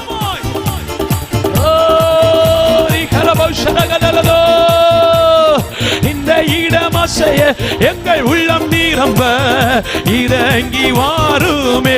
இந்த இடமசைய எங்கள் உள்ளம் நீரம்ப. ஓ சகல ரகதே அந்த ரகத்திடே சப்தோடலமோடோரே இதேனே ரேகே அந்துடகலத்துடோ அத்துடகதனரே இறங்கி. வாங்கப்பா வாங்கப்பா நிரப்புங்க. தேவ பிள்ளைங்க கேளுங்க, தேவ பிள்ளைங்க கேளுங்க. எசேக்கியேலை கர்த்தர் ஒரு நாள் இந்த நதிக்குள் கொண்டு போனா தண்ணீர் கணுக்கால் அளவா இருந்தது. பின்னும் 1000 முழம் கடத்தினார். தண்ணீர் கணுக்கால் அளவு தாண்டி முழங்கால் அளவானது.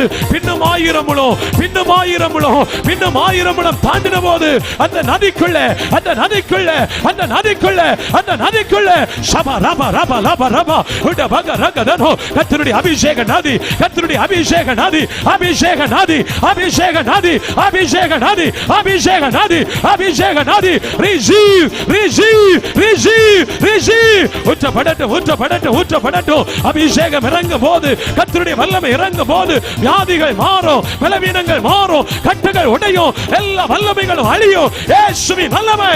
ஓ ராமானோ கர்த்தர் அநேகரை தொடுகிறார், கர்த்தர் தொடுகிறார். உங்களைத்தான் உங்களைத்தான் உங்களைத்தான் உங்க மேலத்தான் அந்த வல்லமை அந்த வல்லமை அந்த வல்லமை அந்த வல்லமை.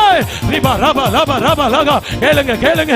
உங்களை புதிய போஜன பலியாய் மாற்றுகிறார், உங்களை புதிய மனிதனாய் மாற்றுகிறார். உங்க வாழ்க்கை மாறும் சிஸ்டர், உங்க வாழ்க்கை மாறுகிறது, உங்க வாழ்க்கை மாறுகிறது. நீங்க ஒரு புதிய போஜன பலி, நீங்க ஒரு புதிய போஜன பலி, நீங்க கர்த்தருடைய ஆவியார். ரகதா ரகதா ரகதா ரகதோ ரகதே ரகதோ அந்தர பௌடக ரகதா ரகதே ரகதே ரகதோ ரகதா ரகதோ. ஓ ரீமா ரகஜே ரக்ஷே ரம்தே ரகதோ ரகதோ உட பலகட ரக்ஷர பௌடக அந்தர கௌடா. ஊற்றுங்க ஊற்றுங்க ஊற்றுங்க பா ஊற்றுங்க பா ஊற்றுங்க பா. அத்தனை பிள்ளைகள் மேலோ அத்தனை பிள்ளைகள் மேலோ வருத்தங்கள் மாறட்டும், கவலைகள் மாற, சங்கடங்கள் மாற, துக்கங்கள் மாற, ஆவியில களி கூறட்டும். இயேசு ஆவியில் களி கூர்ந்தது போல் சபை ஆவியில் களி கூறட்டும், சபை ஆவியில் மகிழட்டும். ஊற்றுங்கப்பா ஊற்றுங்கப்பா ஊற்றுங்கப்பா. praise the Lord praise the Lord praise the Lord. Amen amen amen ஆமென். பெற்றுக்கொள்ளாத பிள்ளைகள் அத்தனை பேரும் இன்றைக்கே கர்த்தருக்கு சுத்தமானால் அத்தனை பிள்ளைகளும் பெற்றுக்கொள்ளத்தக்கதாக. praise the Lord praise the Lord praise the Lord praise the Lord praise the Lord. சந்தோஷமாய் சந்தோஷமாய் சந்தோஷமாய். praise the Lord praise the Lord praise the Lord. hallelujah. நல்ல கைகளை உயர்த்தி அல்லேலூயா, மகிழ்ச்சியோட அல்லேலூயா. கர்த்தருக்கு ஸ்தோத்திரம். ஆமென். ஆண்டவருக்கு மகிமை. ஆமென். ஏன் அப்படியானால் இந்த ஆவியானவரை பெற்றுக்கொள்ள கர்த்தர் நம்மிடத்தில் காத்திருக்க சொன்னார். அல்லேலூயா. அதுக்கு நிறைய நோக்கங்கள் இருக்கிறது. எல்லாத்தையும் இப்போ நான் உங்களுக்கு சொல்ல முடியாது. அதனால ஒரு 5 பாயிண்ட் சொல்லிடுறேன். ஆமென். ஸ்தோத்திரம். விளக்க முடிந்ததை விளக்கி தருவேன். அல்லேலூயா சொல்லுங்க. அல்லேலூயா. ஒரு தேவ பிள்ளை காத்திருந்து இந்த ஆவியை பெற்றுக்கொள்ளுகிறதுனால் ஒன்றாவது நோக்கம் என்ன அப்படி என்று சொன்னால், அப்போஸ்தலர் நடபடிகள் 1:8 வாசிங்க. அந்த பரிசுத்த ஆவி உங்களிடத்தில் வரும்போது ஒன்று நீங்கள் யாராவீர்கள்? பலனடைவீர்கள். கண்டினியூ வாசிங்க. எருசலேமிலும் எருசலேமிலும் சமாரியாவிலும் பூமியின் கடைசி பரியந்தமும் எனக்கு சாட்சி. ரெண்டு, இந்த பரிசுத்தாவி வருகிறதனுடைய நோக்கம் என்ன அப்படி என்று சொன்னால், ரெண்டு, சாட்சியாய் உங்களை மாற்றும். மூன்றாவதாக அப்போஸ்தலர் நடவடிக்கைகள் புஸ்தகம் 2ஆம் அதிகாரம் அதனுடைய 4வது வசனத்தை படிங்க. பரிசுத்தாவியினால் நிரப்பப்பட்டு ஆவியானவர் தங்களுக்கு தந்தருளின வரத்தின்படியே வெவ்வேறு பாசைகளில் பேசத் தொடங்கினார்கள். அப்பொழுது மூன்றாவது பரிசுத்தாவியின் நோக்கம் வெவ்வேறு பாசைகளை பேச வைத்தல். 2ஆம் அதிகாரம் 2ஆம் அதிகாரம் நிறைய இருந்தாலும் ஒரு காரியத்தை சொல்றேன். ஆமென். அதனுடைய 18வது வசனத்தை படிங்க.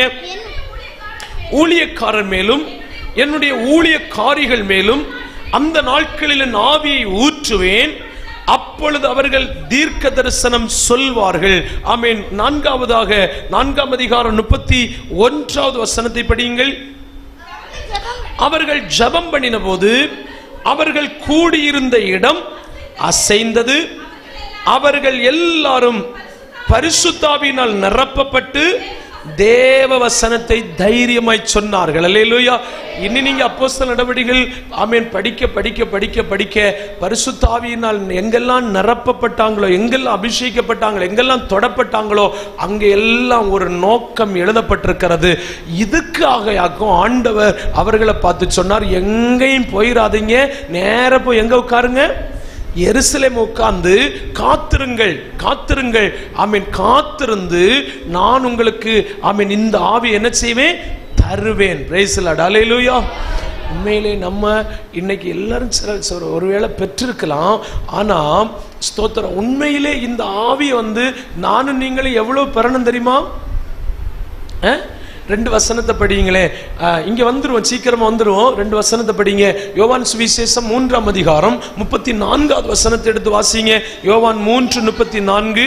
தேவனால் அனுப்பப்பட்டவர் தேவனுடைய வார்த்தைகளை பேசுகிறார். தேவனால் அனுப்பப்பட்டவர் தேவனுடைய வார்த்தைகளை பேசுகிறார். தேவன் அவருக்கு தமது ஆவியை அளவில்லாமல் கொடுத்திருக்கிறார். 8ஆம் அதிகாரம் ரோமர் 8ஆம் அதிகாரம் 9வது வசனம். ரோமர் நிருப புஸ்தகம் 8ஆம் அதிகாரம் 9. தேவனுடைய ஆவி உங்களில் வாசமாயிருந்தால் இருப்பீர்கள். அந்த கிறிஸ்துவின் ஆவி இல்லாதவர்கள் கிறிஸ்தவர்களே அல்ல.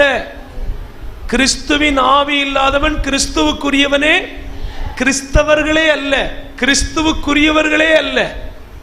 அல்லேலூயா.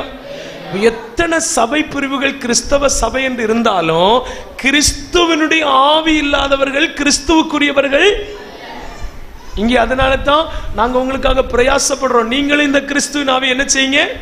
அப்ப கிறிஸ்து பெற்றுக்கொண்டது எவ்வளவா? அளவில்லாம. கிறிஸ்து பெற்றுக்கொண்டது எவ்வளவா? அதுக்கு ஒரு கவுண்டிங் கிடையாது. தேவனிடத்திலிருந்து அனுப்பப்பட்டவர் தேவனுடைய வார்த்தைகளை மாத்திரம் பேசினார். காரணம், தேவன் அவருடைய ஆவியை அளவில்லாம கொடுத்தாரா? சொல்லு பாப்போம், என்ன செய்தாரா? இப்படி காட்டுங்க பாப்போம். அதுக்கு கவுண்டிங்கே. அப்ப அளவில்லாத ஆவியை பெற்றவங்க எல்லாம் ஒரு அல்லேலூயா சொல்லுங்க. பரவாயில்லையே. Price the lord. ஹல்லேலூயா. 2-3 நேரங்களும் பரலோகத்துக்கு போக அப்ப இருக்காங்க. ஹல்லேலூயா. ஆமென். அந்த ஆவியை பெறாதவங்க அவருடையவர்களே. அப்ப கொஞ்சமாகலும் பெறணும். என்ன? அளவில்லாதபடிக்கு ஆண்டவர் தருவார். கணுக்கால் அளவல்ல, முழங்கால் அளவல்ல, இடுப்பளவல்ல. அதுக்கு பேராக்கும் தண்ணீர் ஞானஸ்நானத்துக்கு ஒப்பிடப்பட்டிருக்கிறது. அளவே இல்லை. நம்ம அதுக்குள்ள நுழைஞ்சோன்னா தண்ணிக்குள்ள முக்குளி போடுறது மாதிரி. Price the lord. ஹல்லேலூயா.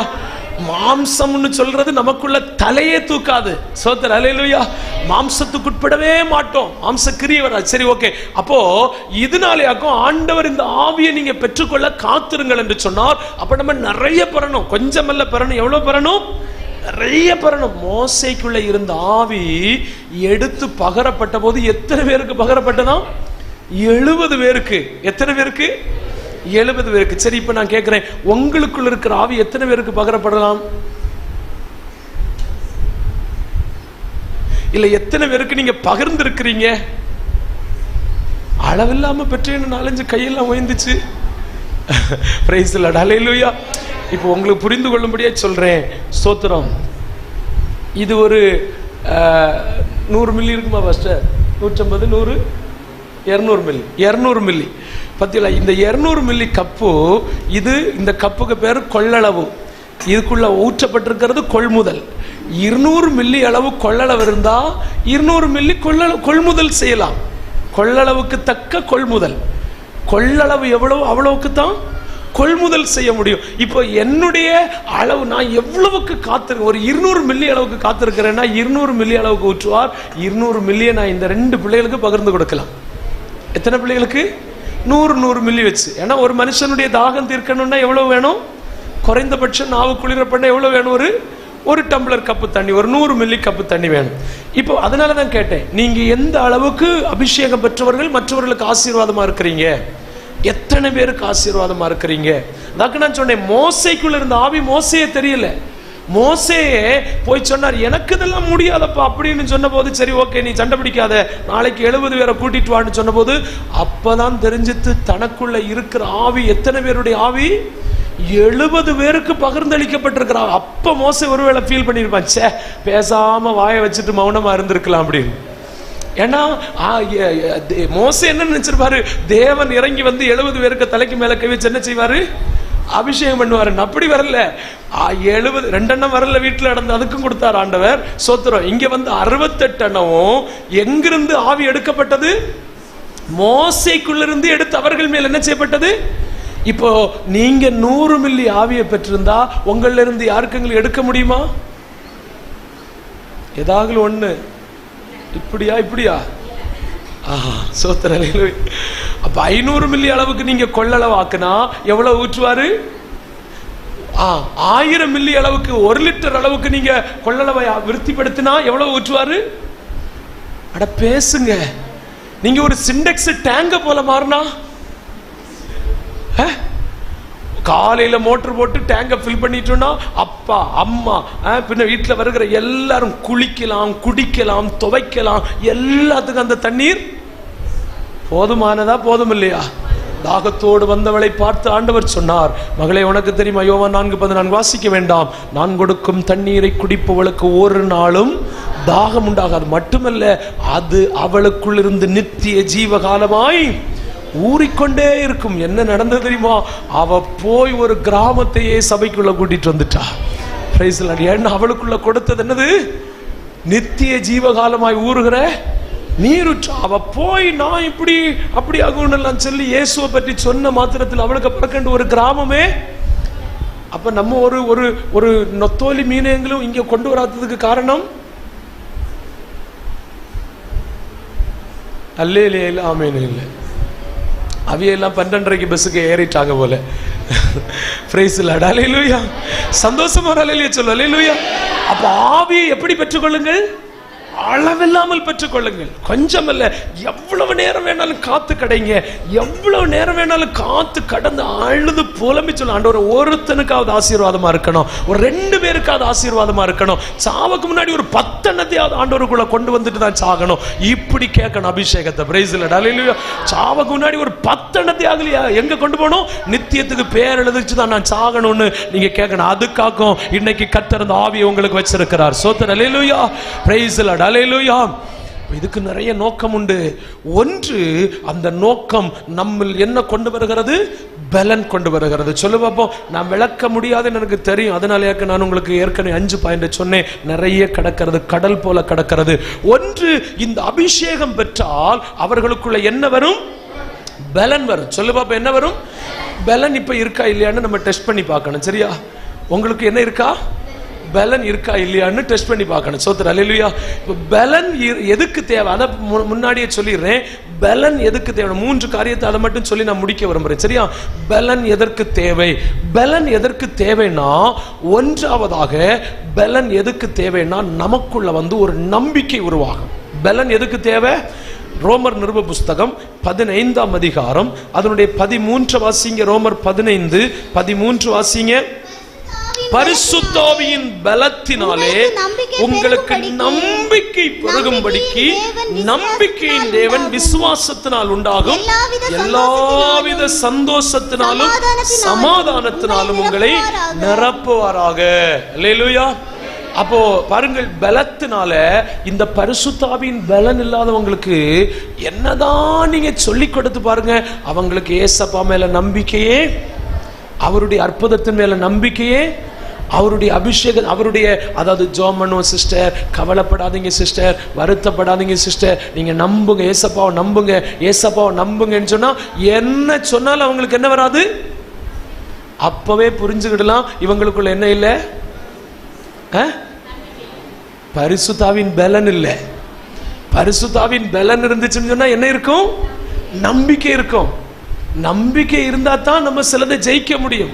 விசுவாசமானது நம்பப்படுகிறவைகளின் உறுதியாக்கும்.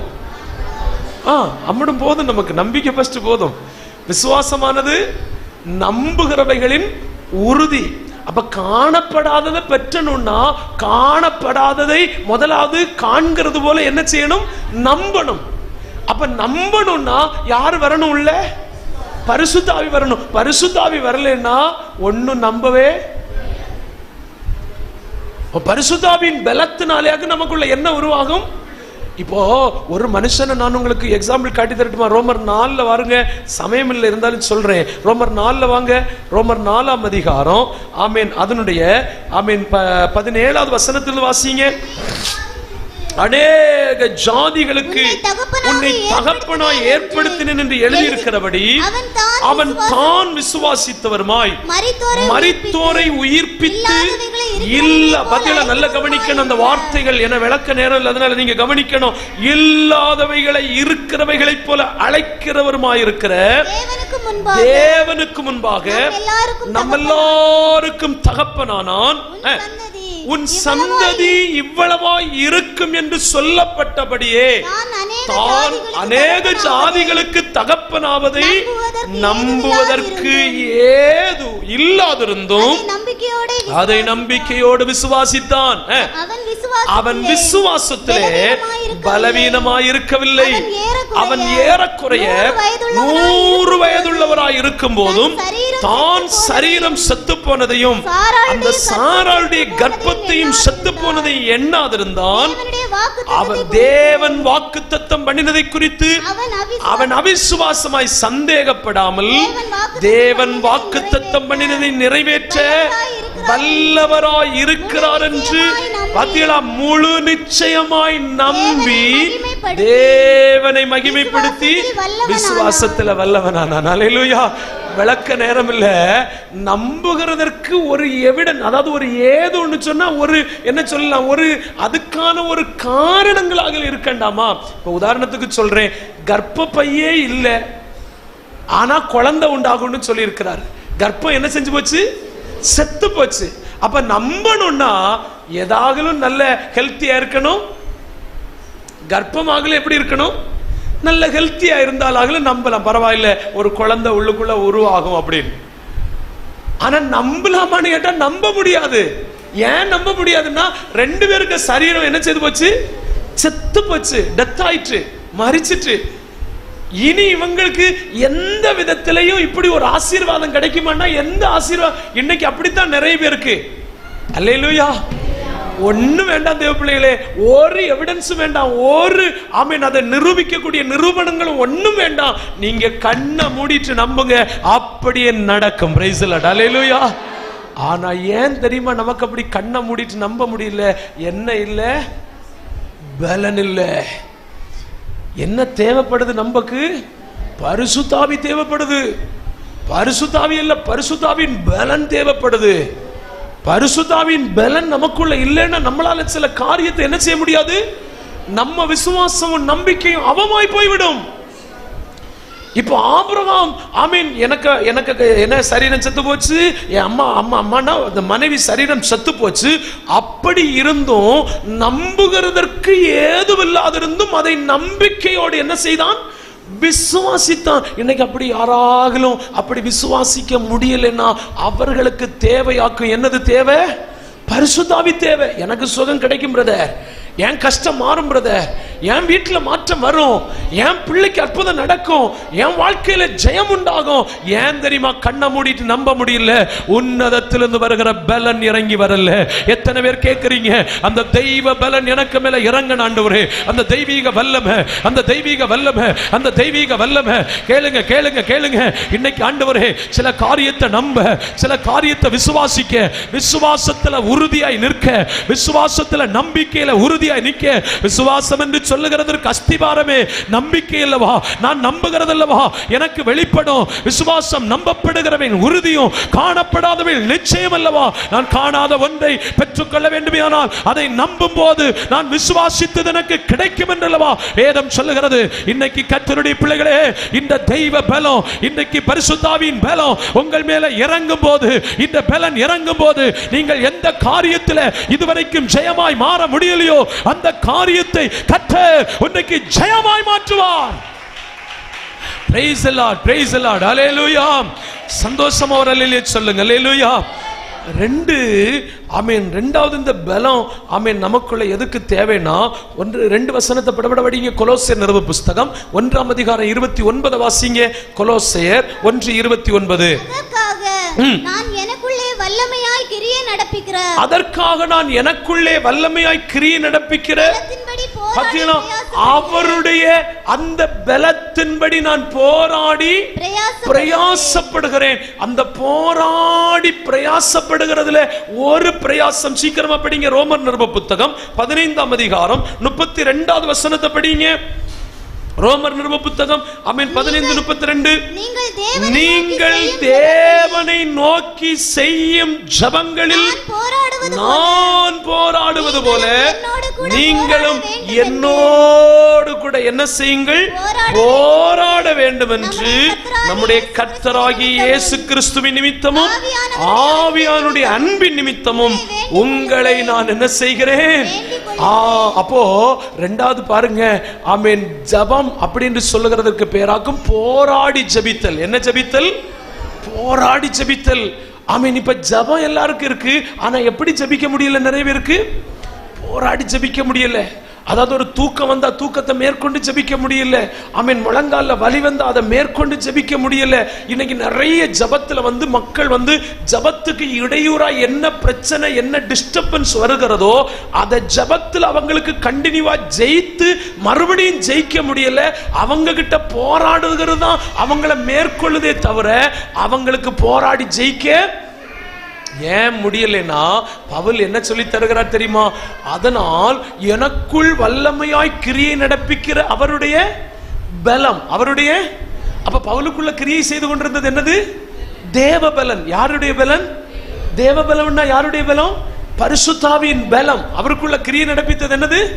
இந்த பரிசுத்தாவின் பலன். பவுலிட்ட நம்ம கேட்கலாம், அப்ப ரோம சபை தேவப்பிரியரும் பரிசுத்தவான்களாகும்படி அழைக்கப்பட்ட இந்த சபையை பார்த்து சொல்றார், நான் போராடுறேன் பார்த்தீங்களா, என்ன போல நீங்கள் என்ன செய்யணும்? ஜெபிக்கணும். ஏன்னா அவங்களில் அந்த பரிசுத்தமான போல ஜெபிக்கிற ஒருவனும் இல்லை. நமக்கு முன்னே எல்லாம் நின்னவங்க ஆமென் நமக்கு என்ன காட்டி தந்தாங்க? வெறும் என்னத்தை காட்டி தந்தாங்க? முழங்காலம் மட்டும். நமக்கு முன்னோடிகள் நமக்கு என்ன மட்டும் காட்டினாங்க? நமக்கு வேற ஒன்னும் காட்டி தரல. அவங்க நமக்கு காட்டினதெல்லாம் என்னது? நீல்மேல், நீல்மேல் இல்லையா? நமக்கு இன்னைக்கு நீல்மேல். நமக்கு இன்னைக்கு இமெயில் அனுப்பத்தான் தெரியுமே தவிர நீல்மெயில் அனுப்பக்கு. அதாவது சென்னையில் ஒரு சபை வளர்ந்துச்சான். ஆமென். பெயர் ஒன்றும் சொல்ல விரும்பல. அப்ப அந்த சபை வளர்ந்ததனுடைய ரகசியம் என்னன்னு ஒரு ஊழியக்காரர் அந்த முக்கியமான ஊழியரை பார்த்து கேட்டாராம். அப்ப அவர் கூட்டிட்டு போய் ஒரு கூட்டம் தேஞ்ச செருப்பை காட்டி கொடுத்தாராம். என்னது? அங்க கிட்டத்தட்ட அவங்க கூட உடன் ஊழியர்களாகவே 100க்கும் மேற்பட்ட ஊழியர்கள் உண்டு. ஆண் ஊழியர்கள், பெண் ஊழியர்கள், 100க்கும் அதிகமான ஊழியர்கள் உண்டு. அப்ப அவங்க எல்லாம் போட்டு போட்டு தேய்ச்சி கொண்டு கூட்டி போட்டிருந்த மலை போல இருந்த ஒரு சப்பலை காட்டி கொடுத்துட்டு சொன்னாராம், இதெல்லாம் எங்க ஊழியக்காரங்க ஆமீன் ஓடி ஓடி பிரயாசப்பட்ட செருப்பு அப்படின்னு. ஆனா இதனால ஒரு பிரயோஜனமும் அப்படின்னு சொல்லிட்டு அவர் ரூமுக்குள்ளால போய் ஒரு டப்பா நிறைய கொஞ்சம் ஒரு என்னதோ ஒரு பொக்கிஷம் போல எடுத்துட்டு வந்து மேசைக்கு மேல இப்படி தட்டி காட்டினாராம். தட்டி காட்டின போது அதெல்லாம் என்ன தெரியுமா? கொஞ்சம் தோலுடைய பொறுக்கைகள். என்னது? தோல் பொறுக்கை தெரியலையா? தோல் எல்லாம் இந்த உறிஞ்சு இளவ பொறுக்க, அது எங்கிருந்து இளவன பொறுக்கைன்னா முழங்கால இருந்து உரிச்சு எடுத்தது. அது முழங்கால் படி போடுறவங்களுக்கு தான் தெரியும். நாங்க இப்ப சொன்னா அவங்களுக்கு தெரியாது. நீங்க இன்னை வீட்டில் போய் பார்க்கணும். ஆமீன். துணியை உயர்த்தி பார்க்கணும், முட்டங்கால என்னங்களும் தழும்பன உண்டான்னு. அல்லேலூயா. அல்லை நம்மளை குளிப்பாட்டை எடுக்கும் போது சொல்லுவோம், இவ எல்லாம் வேஷம் தரிச்சதாக, இவளுக்கு முழங்காலே அடையாளம் இல்லைன்னு. ஒரு அல்லேலூயா சொல்லுங்க. மனசுல ஆகிறவங்களுக்கு மனசுல ஒரு அல்லேலூயா சொல்லுங்க. அல்லேலூயா. அப்ப அப்படி கொஞ்சம் தோல் பொறுக்கைகளை கொண்டு தட்டி காட்டிட்டு சொன்னாராம், இதாக்கும் இந்த ஊழிய வளர்ச்சியினுடைய ரகசியம். அல்லேலூயா. அந்த தேவபக்தன் மரித்த போது என்ன சாட்சி கொடுத்தார்கள் தெரியுமா? அவரை குளிப்பாட்டினவர்கள் சொன்னாங்க, அவர்களுடைய முழங்கால் ஒட்டகத்தினுடைய கால்களை போல இப்படி காய்த்திருந்ததாம். ஒட்டகத்துக்கு காய்ப்பு இருக்கும் இல்லையா? ஒரு தடிப்பு. இந்த ஒட்டகத்தினுடைய காலை போல ஒரு தடிப்பு இருந்துச்சா 2 முழங்காலே. அந்த முழங்கால் என்று உரிச்சு வச்சிருந்த பொறுக்கையாகும் தட்டி காட்டி கொடுத்தது. அல்லேலூயா. அப்ப நமக்கு என்ன காட்டி கொடுத்தாங்க நம்முடைய பரிசுத்தவான்கள்? வெறும் என்ன காட்டி கொடுத்தாங்க? முழங்கால். இன்னைக்கு முழங்கால்னா என்ன அண்ணே சபைக்கு? நீங்கள் உங்கள் தேவனை நோக்கி ஆமென் ஜெபிக்கும் போது எப்படி ஜெபம் பண்ணுங்க? அப்போஸ்தலனாகிய பவுலிடத்திலிருந்து நிறைய இடத்துல படிக்கிறோம். அவர் முழங்கால். இயேசு காட்டி தந்தது என்னது? கெத்செமனேயிலே கல்லும் முள்ளும் நிறைந்த இடத்துல என்ன இட்டார்? முழங்கால் படி போட்டார். இப்ப எபேசியர் நிருபத்தில் ஒரு தெளிவை சொல்லி தருகிறேன். ஆமீன். பாருங்கள், எபேசியருக்கு நிருபத்தை எழுதும் போது அங்க 2 ஜபத்தை குறித்து அவர்களுக்கு சொல்லிக் கொடுத்தார். அந்த ஜபத்துக்கு அஸ்திபாரமாக அவர்களுக்கு என்ன போதித்து கொடுக்கிறார்? ஆமீன். எபேசியர் நிருப புஸ்தகம் 3ஆம் அதிகாரம் 15 வாசிங்க. நம்முடைய கர்த்தராக இருக்கிற இயேசு கிறிஸ்துவினுடைய பிதாவை நோக்கி முழங்கால் படி. அப்ப ஜெபிக்கும் போதெல்லாம் என்ன போடுங்க அப்படின்னு சொன்னார். நான் உங்களை நிர்பந்திக்கிறது இல்லை. உங்க கால் பிரச்சனை, இடுப்பு பிரச்சனை, முதுகு பிரச்சனைன்னு எங்களுக்கு, ஆனா யாருக்கு நல்லா தெரியும்? ஏசப்பாவுக்கு நல்லா தெரியும். அல்லேலூயா. சின்ன பிள்ளைகள் கூட இன்னைக்கு வந்து சேர்ல உட்காந்து பழகிட்டாங்கன்னு. கொச்சு பிள்ளைகளை இடுப்பு வலி இல்லை, கால் வலி இல்லை, முட்டு வலி இல்லை, ஒரு வலியும் அவியலும் வந்து எங்க யாரும் இருக்கணும்? சோத்தர். அல்லேலூயா. உங்களை யாரையும் சொன்னதில்லை. நான் ஆவியில நிரம்பி பேசிட்டு நிக்கிறேன். ஒரு சந்தோஷமா ஒரு அல்லேலூயா சொல்லுங்க. திரும்பி ஒண்ணு யாரும் பார்க்கண்டா, நீங்க என்ன பார்த்தாவது ஒரு அல்லேலூயா சொல்லுங்க. அல்லேலூயா. அப்ப ஜெபிக்கிறதற்கு எழுதும் போதே எப்படி ஜெபம் பண்ணுங்கன்னு எழுதுகிறார். வீட்டுல போய் கொஞ்ச நேரம் பிராக்டிஸ் பண்ணுங்க, நீங்களே பிராக்டிஸ் பண்ணுங்க. அதாக்கு இவர் சொல்லுகிறார், நான் என் ஜெபத்தில் போராடுவது போல நீங்களும் என்னோடு கூட என்ன செய்யுங்கள். இப்ப பவுலிட்ட திருப்பி கேட்கலாம், எப்படி ஐயா நீர் போராடுகிறீர்? நீர் இவ்வளவு வியாதி உள்ள மனுஷன், சுகவீனம் உள்ள மனுஷன், பெரிய பிரச்சனை உள்ள மனுஷன், எப்படி நீர் இப்படி போராடுகிறீர்னு கேட்டா அவர் சொல்லுவார், எனக்குள் கிரியை நடப்பிக்கிற அவருடைய இந்த பலன் எங்கிருந்து வந்துச்சு? பரிசுத்த ஆவி உங்களிடத்தில் வரும்போது என்ன ஆவீர்கள்? பலன் அடைவீர்கள். அப்ப இந்த பலன் இருந்தா தான் ஜெபம் பண்ணவே முடியும். அல்லேலூயா. இந்த பலன் இல்லாம நம்ம 1 மணி நேரம் முழங்கால் படி போடலான்னு நம்ம படிச்ச வித்த 16 பார்த்தாலும் நடக்கவே. ஆனா இந்த பரிசுத்த ஆவியின் பலன் இருந்துச்சுன்னு வச்சுக்கிடுங்க. அங்க கடந்த நாட்கள்ல மரித்து போன இன்னொரு ஊழியரை குறித்து கேட்டேன். 8 மணி நேரம் முழங்கால் படி போடுவாராம். எத்தனை மணி நேரம்? 8 மணி நேரம். 8 மணி நேரம் முழங்கால்ல வெறும் அந்நிய பாஷை மாத்திரமே பேசுவாராம். எவ்வளவு பெரிய பலன்! நமக்கு ஒரு 10 நிமிஷம் அந்நிய பாஷை பேச முடியல, அதுக்கு முன்பதாக வேற வார்த்தைகள் எல்லாம் ஏறி வருகிறது. அந்நிய பாஷை மாத்திரமே பேசி அதுக்கு விளக்கம் எல்லாம் நான் உங்களுக்கு சொல்லணும்னு நினைச்சேன், சமயம் இல்லை. பாருங்கள், வெறும் 8 மணி நேரம் முழங்கால் நின்று வெறும் அந்நிய பாஷை மாத்திரம் கர்த்தரோடு கூட மட்டும் பேசிக்கொண்டே இருந்தாராம். மரித்து போனாங்க அவங்க எல்லாம். அவங்களுக்கு சாட்சிகள் எழுதி வைத்திருக்கிறாங்க. எதை மாத்திரமே, எதனால் இது நடந்தது? அவங்களுக்குள்ள என்ன இருந்துச்சு? பலன் இருந்துச்சு. மூணாவது பலன் இப்போ நம்ம கவனித்துக்கிடுங்க. பரிசுத்த ஆவி உங்களிடத்தில் வரும்போது என்ன வரும்? பலன் வரும். அந்த பலத்தினுடைய 1வது அடையாளம் என்னது? நம்பிக்கை. சொல்லு பாப்பா, என்னது? நம்பிக்கை. 2வது போராடி ஜெபித்தல். 2வது போராடி ஜெபிக்கணுமா? என்ன வேணும்? பலனை பெற்றுக்கொள்ளுங்க. 3வது ஒரு காரியத்தை கூட சொல்லி நான் முடிக்கிறேன். ஆமீன். சீக்கிரமா படிங்க. 1 கொரிந்தியர் நிருப புஸ்தகம் அதனுடைய 3ஆம் அதிகாரம் அதனுடைய 2-3 வசனத்தை படிங்க. நீங்கள் பலன் இல்லாதவர்கள் ஆனபடினால் உங்களுக்கு போஜனம் உங்களுக்கு போஜனம் கொடாமல் பாலை குடிக்க கொடுத்தேன். இன்னமும் நீங்கள் மாம்சத்துக்குரியவர்களாய் இருக்கிறபடினால் இப்பொழுது உங்களுக்கு பலன் இல்லை. பொறாமை, வாக்குவாதம், பேதங்கள் உங்களுக்குள் இருக்கிறபடினால் நீங்கள் மாம்சத்துக்குரியவர்களாய் இருந்து என்ன மார்க்கமாய் நடக்கிறீர்கள்? நமக்கு ஆண்டவர் நம்மளை குறித்து விரும்புகிற விருப்பமெல்லாம் நம்மளை எல்லாரும் யாராக்கணும்? ஆவிக்குரியவர்களாய் மாற்றணும். ஆசை நம்மளை எல்லாரும் யாராக்கணும்? சொல்லுங்க பாப்பா, யாராக்கணும்? ஆவிக்குரியவர்களாய் மாற்றணும்னு ஆசை. நம்ம இப்போலும் பொறாமையும் வாக்குவாதமும் பிரிவினையும் சண்டையும் எரிச்சலும் உள்ளவர்களாக மாறிக்கொண்டே இருக்கிறோம். அப்ப பொறாமையும் எரிச்சலும் சண்டையும் மார்க்க பேதங்கள் எல்லாம் மாறணும்னா என்ன வரணும்?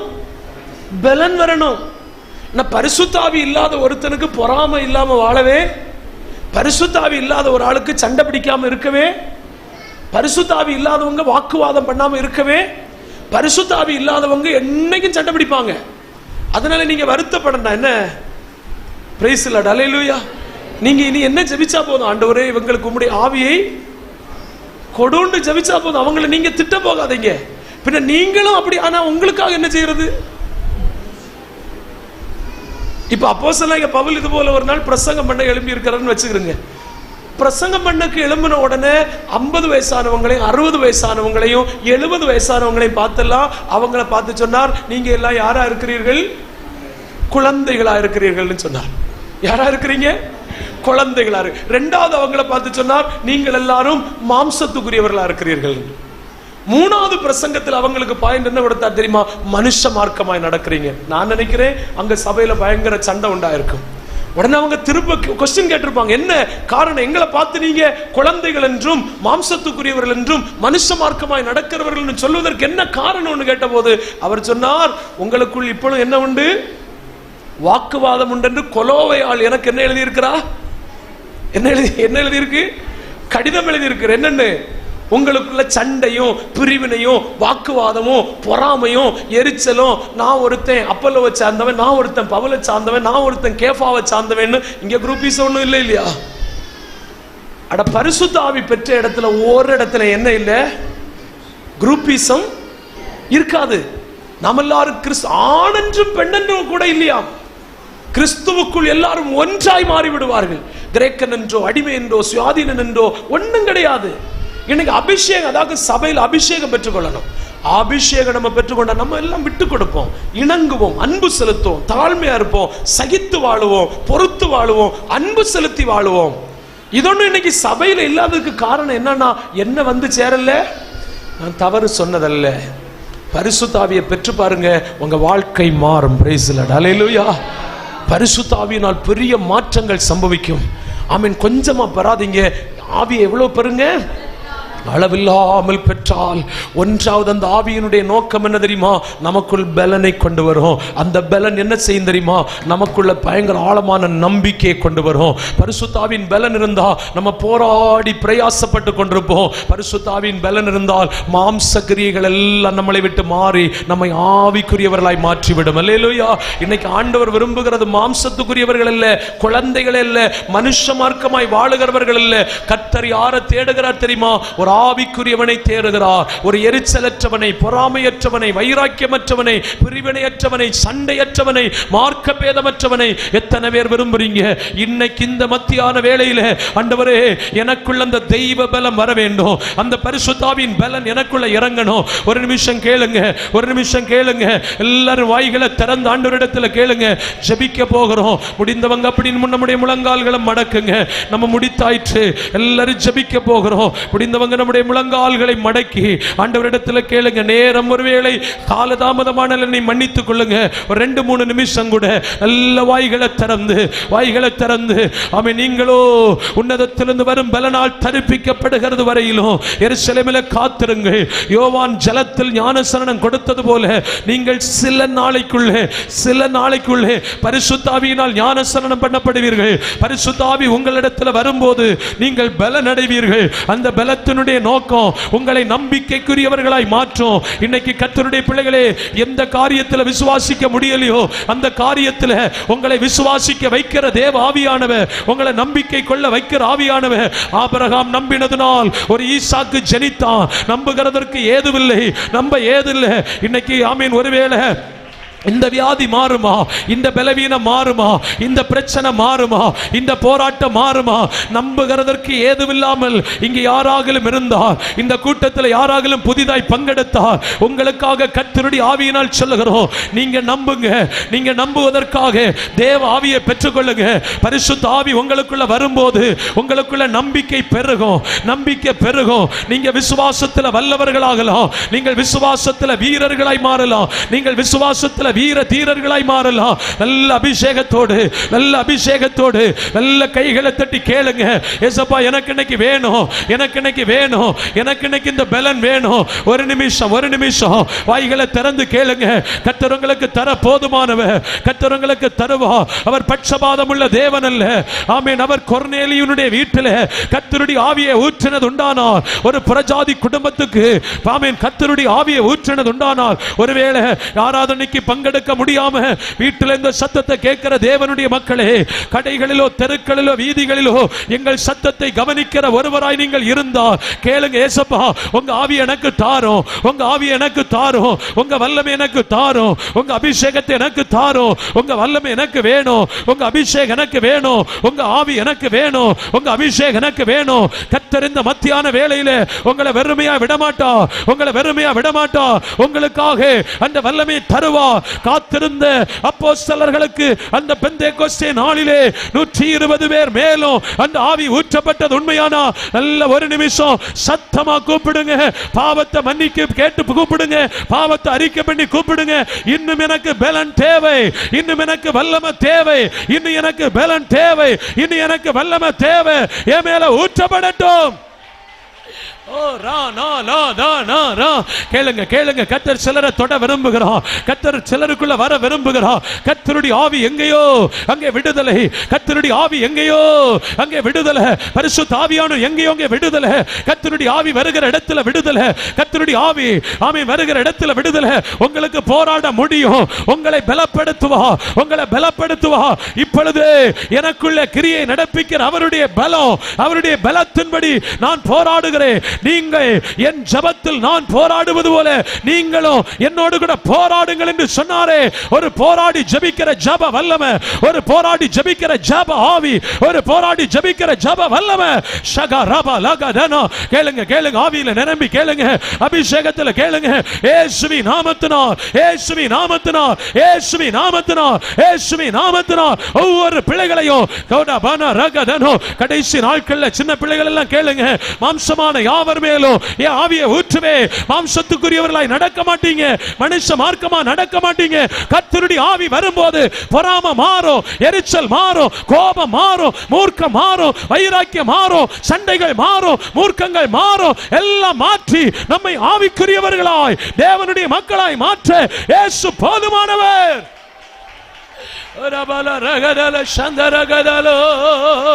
பலன் பலன் பலன் பலன் உன்னத பலன் உன்னத பலன் உன்னத பலன் உன்னத பலன் உன்னத பலன் உன்னத பலன் ஊற்றப்படுகிறது ஊற்றப்படுகிறது.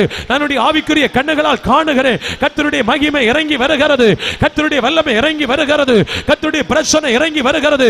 அபிஷேகம் பெறாத பிள்ளைகள், தேவ வல்லமை பெறாத பிள்ளைகள், அபிஷேகம் பெறாத பிள்ளைகள் இன்றைக்கு தொடப்படுகிற நேரம், தொடப்படுகிற நேரம், தொடப்படுகிற நேரம், தொடப்படுகிற நேரம். கிருபை வரங்கள், கிருபை வரங்கள் ஊற்றப்படுகிற நேரம், கிருபை வரங்கள் ஊற்றப்படுகிற நேரம், கிருபை வரங்கள் ஊற்றப்படுகிற நேரம், கிருபை வரங்கள் ஊற்றப்படுகிற நேரம். கர்த்தர் சபை முழுவதுமாய், கர்த்தர் சபை முழுவதுமாய் கர்த்தர் ஆக்கிரமிக்கிற நேரம், ஆக்கிரமிக்கிற நேரம், ஆக்கிரமிக்கிற நேரம். ஷெகதேல கட ரகதலோ அந்த ரகதல கட ரகதனோ இன்னைக்கு உயிர்ப்பிக்கிற நேரம். உங்களை ஒன்று கூட ஊன்ற கட்டுகிற நேரம், உங்களை தூக்கி விடுகிற நேரம், உங்களை எழுப்பி விடுகிற நேரம். கையை தட்டி, கையை தட்டி ஆவியில நிரம்பி அபிஷேகத்தோட, அபிஷேகத்தோட, அபிஷேகத்தோட திடகதலகதலோ. ஹல்லேலூயா, ஹல்லேலூயா. பெந்தெகோஸ்தே நாளை போல பெரிதான முழக்கத்தோடு ஓ பெந்தெக்கோஸ்தே நாளை போல பெரிதான முழக்கத்தோடு வல்லமையாக இறங்கி வரங்களினாலே நீரப்போ இப்போ வல்லமையாக இறங்கி வரங்களினாலே நீரப்போ பொழிந்திடும் வல்லமை உன்னதத்தின் வல்லமை ஆவியின் வல்லமை அக்கினியின் வல்லமை பொழிந்திடும் வல்லமை ஓ ஆவியின் வல்லமை அக்கினியின் வல்லமை வல்லமை தேவை தேவா வல்லமை தாரும் தேவா என்னே தேவை தேவா அதை இப்போ கேளுங்க கேளுங்க கைத்தட்டி கேளுங்க என்னே தேவை தேவா இப்போ தாரும் தேவா பொழிந்திடும் வல்லமை உன்னதத்தின் வல்லமை ஆவியின் வல்லமை அக்கினியின் வல்லமை பொழிந்திடும் வல்லமை ஆவியின் வல்லமை அக்கினியின் வல்லமை மாம்சமான யாவர் மேலோ ஆவி ஊற்றுவேரண்டி ஓ மாம்சமான யாவர் மேலோ ஆவி ஊற்றுவேரண்டி ஓ முப்பர் வாலிபர் யாவரோ தீர்க்க தரிசனம் சொல்வாரே ஓ முப்பர் வாலிபர் யாவரோ தீர்க்க தரிசனம் சொல்வாரே இப்போ பொழிந்திடும் வல்லமை உன்னதத்தின் வல்லமை கேளுங்க ஆண்டவர்கிட்ட கேளுங்க இப்பொழுதே பொழிந்திடும் வல்லமை உன்னதத்தின் வல்லமை ஆவியின் வல்லமை அக்கினியின் வல்லமை வல்லமை தேவை தேவா வல்லமை தாரும் தேவா என்னே தேவை தேவா இப்போ தாரும் தேவா ஓ என்னே தேவை தேவா இப்போ தாரும் தேவா ஆமென் பொழிந்திடும் வல்லமை உன்னதத்தின் வல்லமை ஆவியின் வல்லமை அக்கினியின் வல்லமை பொழிந்திடும் வல்லமை உன்னதத்தின் வல்லமை ஆவியின் வல்லமை அக்கினியின் வல்லமை ஊற்றப்பட வேண்டுமே உன்னதத்தின் ஆவி உயிர்ப்பிக்க வேண்டும் எம்மை தேவா முன்மாதிரியாக பொழிந்திட்ட ஆவியை பின்மாதிரியாக இப்போ பொழிந்திடுமே ஓ முன்மாதிரியாக என்று பொழிந்திட்ட ஆவியை பின்மாதிரியாக இப்போ பொழிந்திடுமே என்னை அபிஷேகமே என் தலையை நினைக்க ஆவியால் நிரப்புமே பாத்திரம் பழிந்தோடும் இச்சலாலம் மூழ்கியே நெசரந்து மகிழ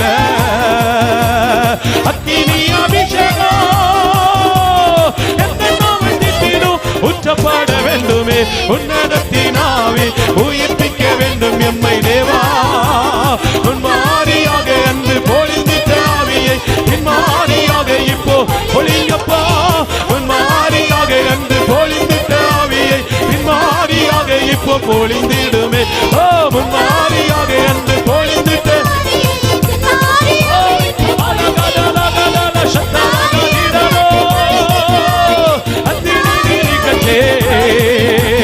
அந்தரகலோ அத்துடகலோ இதரபலகலோ அந்தரகலிலரே சந்தரபலகலோ உடகலகலோ உற்றப்பட வேண்டுமே உன்னதத்தின் ஆவி உடபலரகலரே அத்தோரகலரிகமலரகலோ அந்த ரகபலரக ஷெரே அந்தோ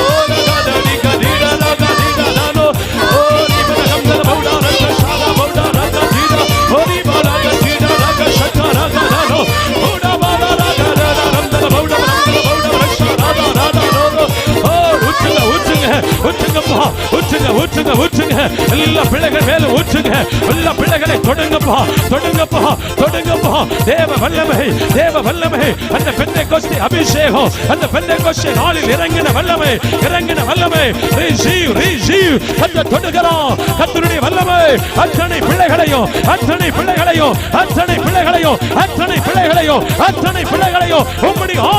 உம்முடைய ஆவி கிறிஸ்து இயேசுவின் ஆவி பலனுடைய பெண்ணுகிற ஆவி வைராக்கியத்தின் ஆவி ஊற்றப்படட்டும் ஊற்றப்படட்டும் ஊற்றப்படட்டும் ஊற்றப்படட்டும். அந்நிய வாசைகளை பேச அந்நிய வாசைகளை பேச நாவின் கட்டுகள் நாவின் கட்டுகள் நாவின் கட்டுகள் நாவின் கட்டுகள் அறுக்கப்படட்டும் அறுக்கப்படட்டும். இயேசுவின் நாமத்தில் இயேசுவின் நாமத்தில் உன்ன மக ரகதனோ பெற்றுக்கொள் தேவ பிள்ளை பெற்றுக்கொள். வெட்கப்படாத கண்ணை மூடி கையை தட்டி ஆமென் ஆமென் கர்த்தருடைய ஊற்றுகிறார் கர்த்தர் ஊற்றுகிறார். அந்த ஆவியை ஊற்றுகிறார். உன்னை பலவானாய் மாற்றுகிறார். உங்களை பலவானாய் மாற்றுகிறார். கைகளை தட்டி ஆவியில நிரம்பி சகதல கட ரகதல கட ரகதல